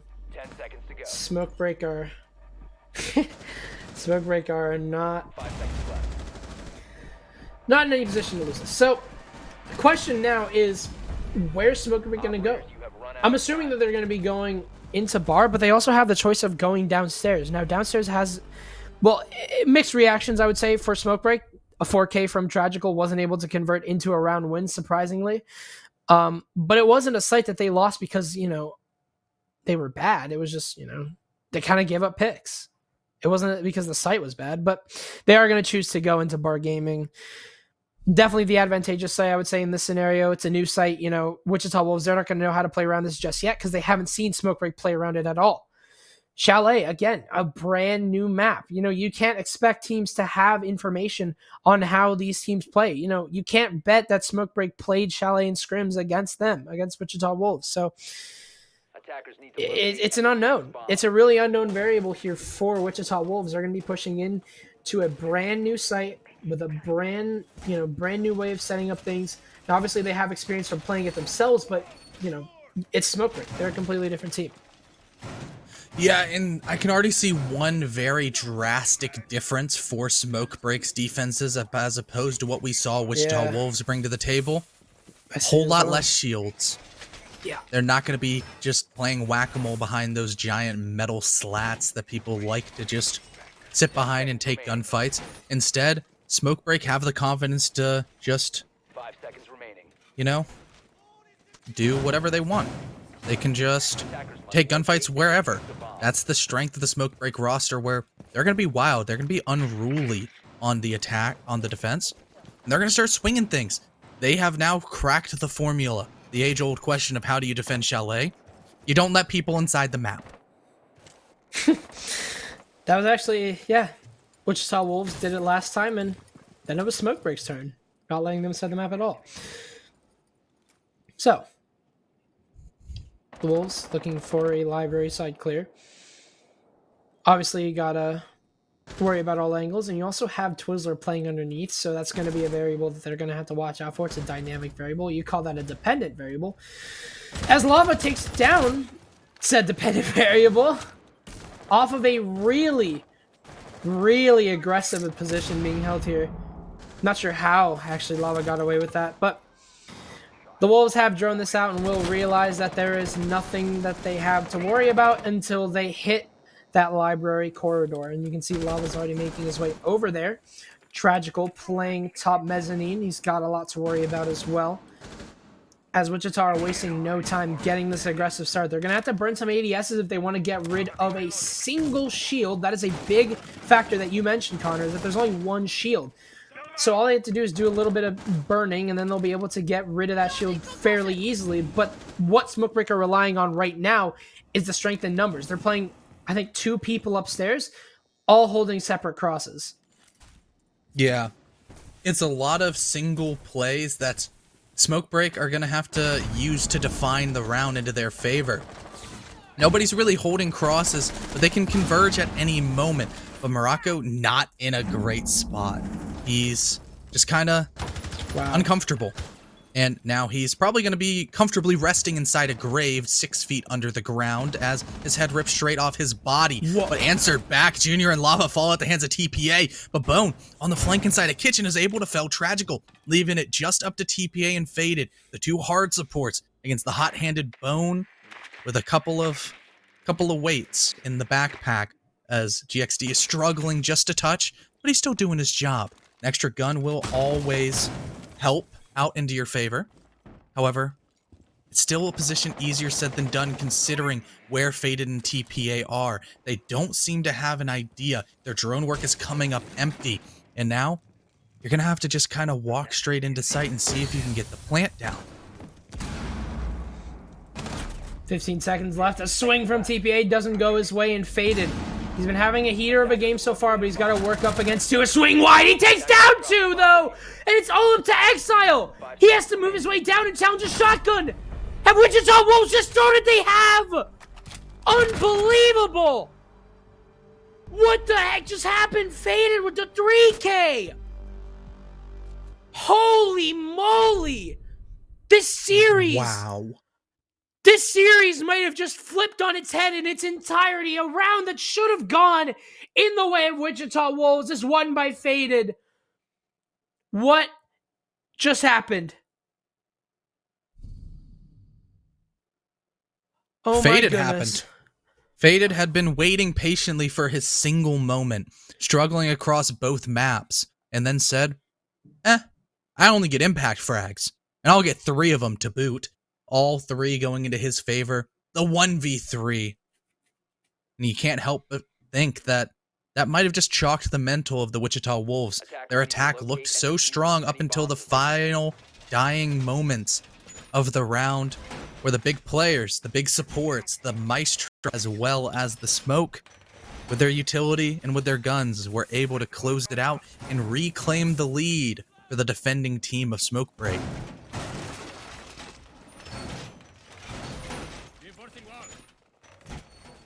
Wow. That was an absolute shocker from Faded. You don't expect 17 bullets to do the work, but when you add a shotgun into the mix, things can get very interesting, and he only needed 17 bullets to take down 2. And then finish Exile off with a shotgun. That was... Wait, where was he playing again? Yeah, it was a code check. Ah, yeah, code check, yeah. Code check. That's what we check. call it totally. Yep. Not anything else. Thank you, Uzumaki R6. Or my bad, it's Uzumaki LSG, right? Yeah. Or Uzu LDS. There we go, Latter-day Saints. Yes, that's what it stands for. Something like that. Follow him on Twitter. He's becoming a very good observer. I appreciate him. We do love Chris. Wichita Wolves though. Right now, they don't have to deal with too much here. Smoke Break aren't playing too aggressive, but last time around what we saw happen was instead of a roamer rather, it was a late flank by Twizzler. Was it Tragical? I can't remember. There's 3 people with T's in their names. Hold on, I can... SCS just made a tweet about it. It was Tragical. Yeah, it was Tragical. Yeah, I saw Tragical Twizzler got on the Goya, 4K, and TPA is dead. Another one of the T's. Looking for a second kill is Lava. He's challenging one all the way over in Dining. So they actually do have roamers upstairs. Howard doesn't look like it's working out here from Smoke Break. Lava anticipating a swing from Faded, but Faded knows better, knows wiser. He's kind of the mediator of the Smoke Break team, being the least aggressive one. He's been showing up big for his team, but dying here in this very round, especially when they need this one, not going to work out here. Morocco is just going to get clobbered off of this crossfire here, and Lava takes down Twizzler. All of a sudden, Wichita Wolves are looking like they might have the upper hand in this round. 5 versus 2. Tragical going to be looking for a play to put them back into this round. Now, sometimes in a 5 versus 2, you never expect the play. As Faded swings up main, as we talked about those plays, Gas Grenade is going to force him back. Looking for an aggressive swing. Exile's going to go down here to Tragical. Sorry, that was Lava. Swinging up from West Main. 4 versus 2. Alrighty, but Faded is still left alive, but he's barely standing, 25 HP to his name, as the clock continuously dwindles away. But this is at the time that we typically expect executes to come through, and the pinch attempt from Blue is met with heavy step back, as Tragical just loves that angle. He's the king of Blue. He evens it out, as it's just GXD and Exile against the final remaining members. But now as the plant's going down, Faded has no idea. Actually, now he does! They had no idea he was in trash. He was tucked between the cans. And now, Faded will fall, and it's a 1v1. Attempted shots on the wallbang coming through, but both weapons out of ammo for Baroque Germ Exile. He has a yellow ping, he has a pre-fire, but he also has an extra death tally stroked between him. And the Smoke Break take another round.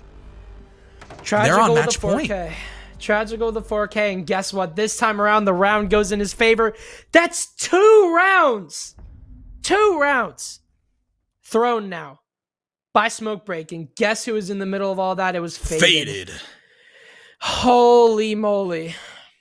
That should not have happened. In what world does that happen? Faded playing trash walls, and somehow they just had no idea.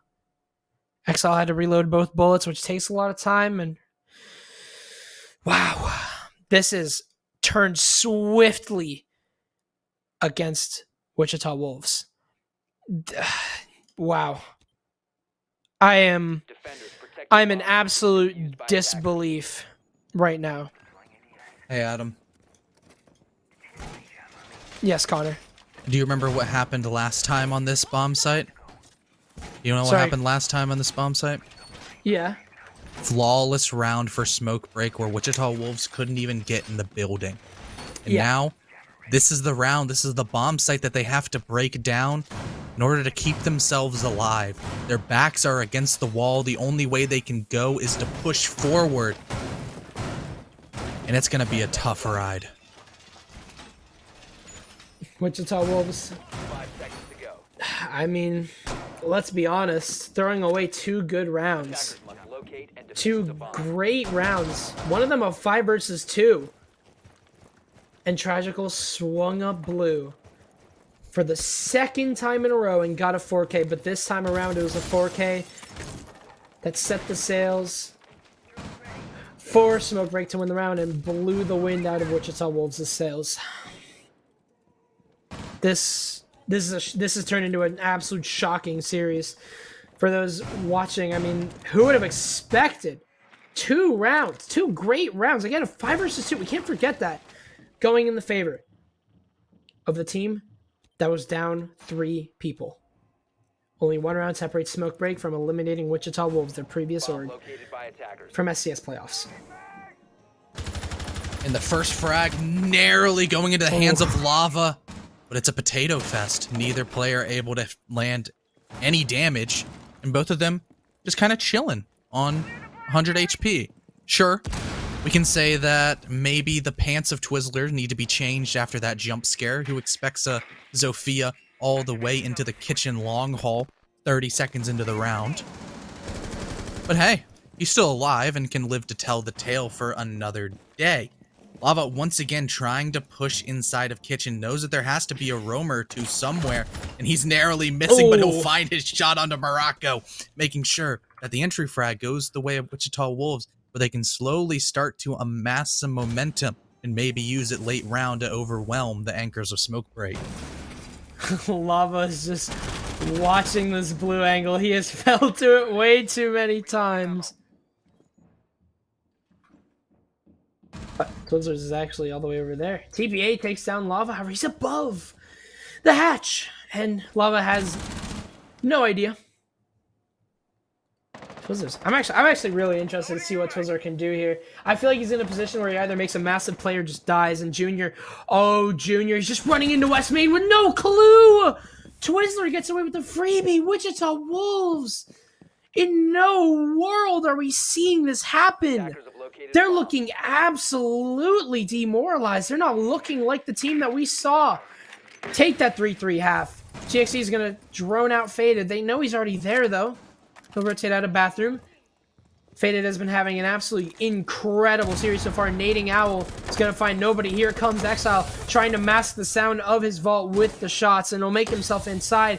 But with only 18 seconds left, something has got to give. A swing from Faded could be the demoralizer of this entire game. There goes Exile. He'll jump down into bathroom. A double kill for TPA, and it's going to be tragical to send Wichita Wolves home. Smoke Break, ex-Wichita Wolves, a stunning performance from them all around.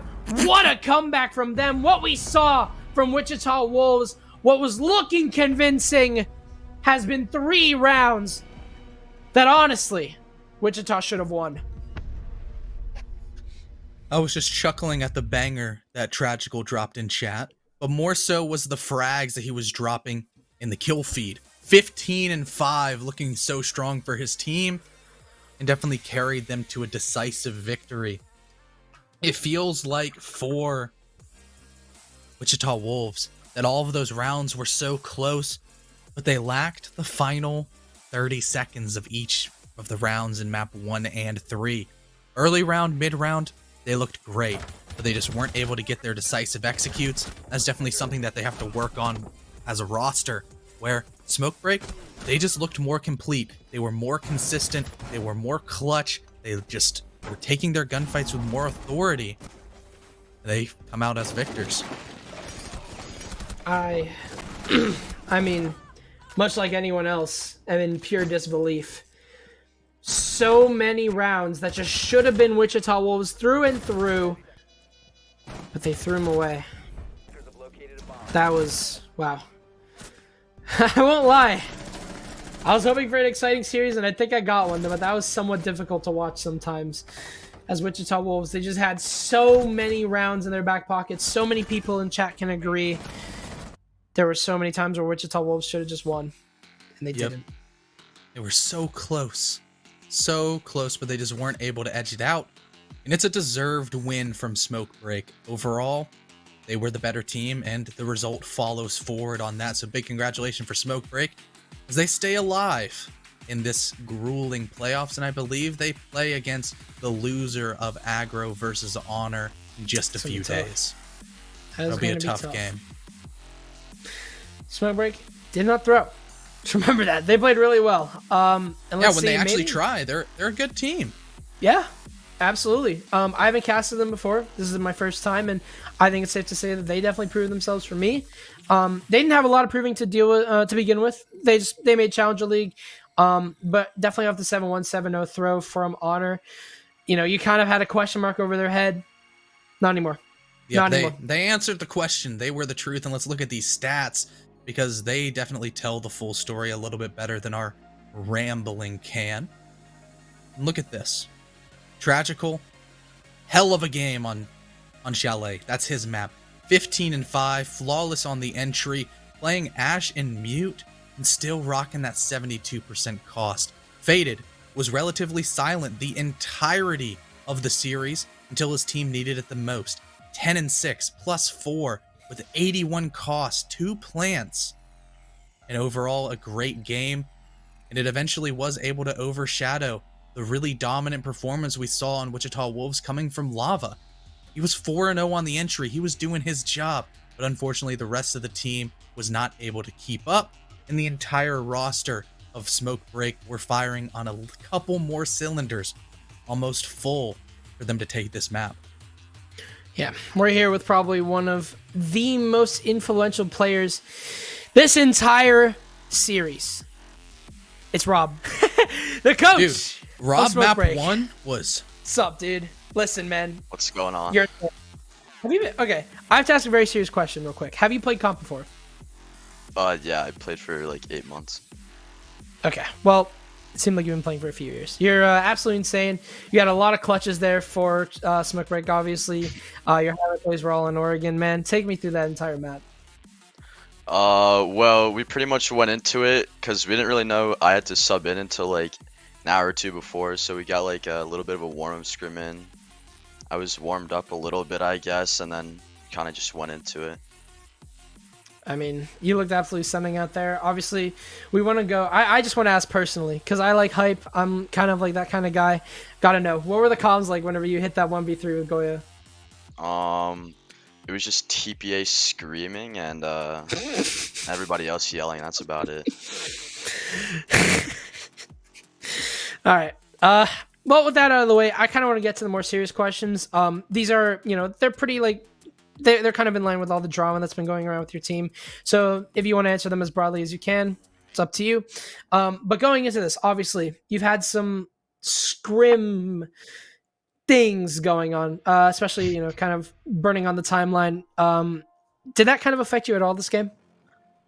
Well, we had a couple stuff pop up in the past week. Like, obviously, most people probably know, but I don't think it really affected guys today. If anything, we came back with like a fresh mindset and ready to work again. It's really good mindset. Love that from you guys, and you definitely showed up.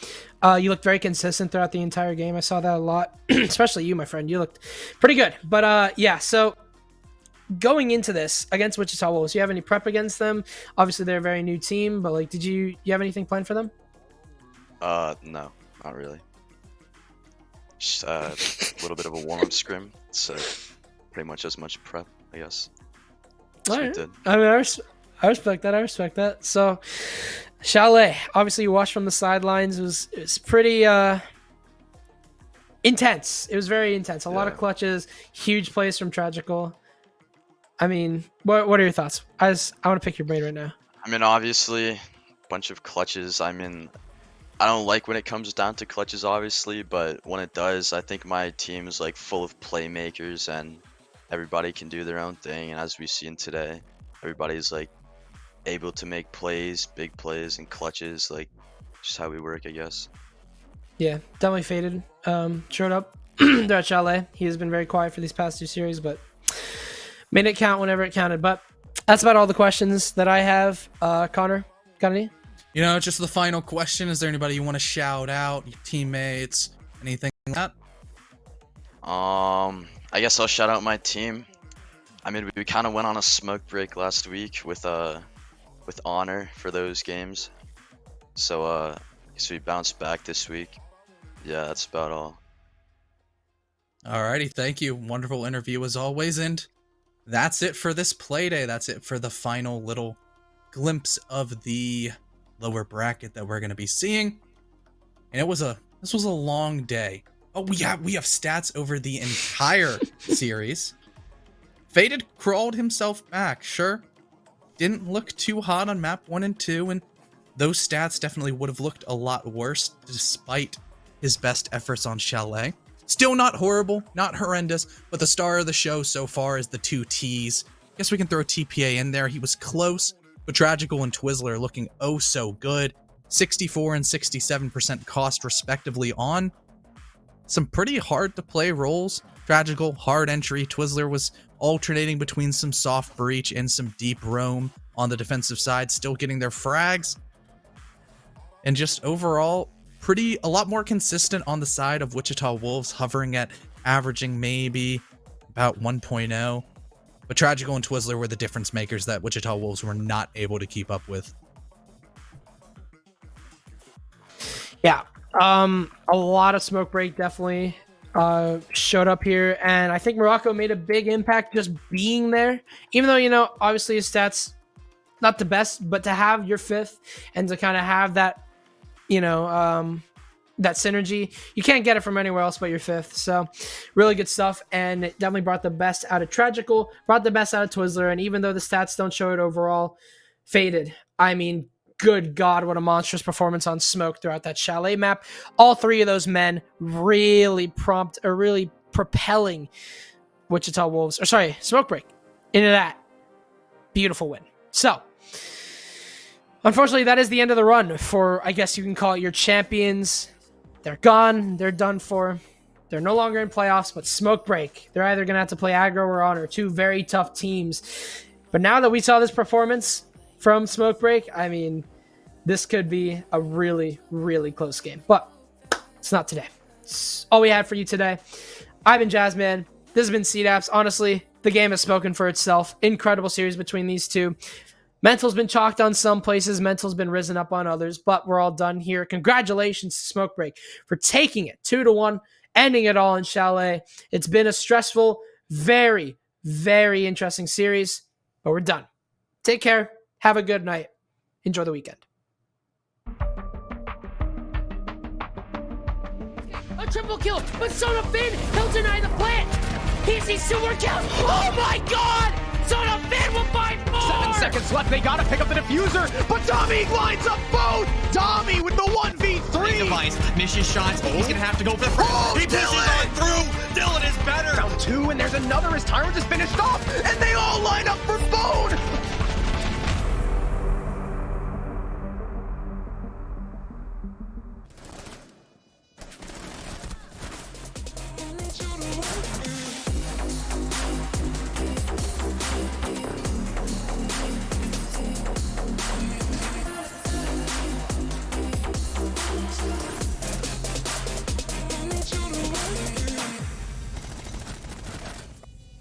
You can say hello, but I don't need you to like me. Don't need you to like me. Don't need you to like. You can watch me go, cause I don't need you to like me. Don't need you to like me.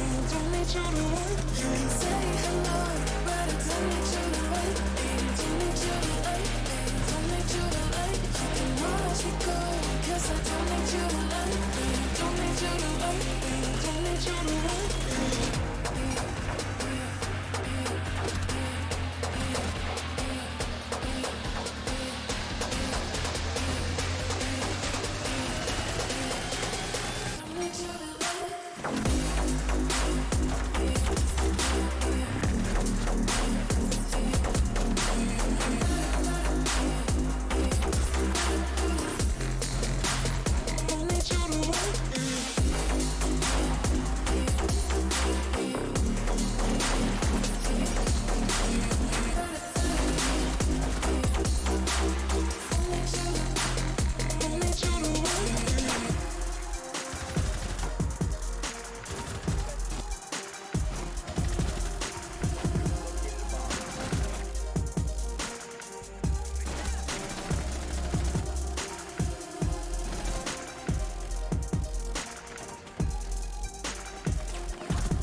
I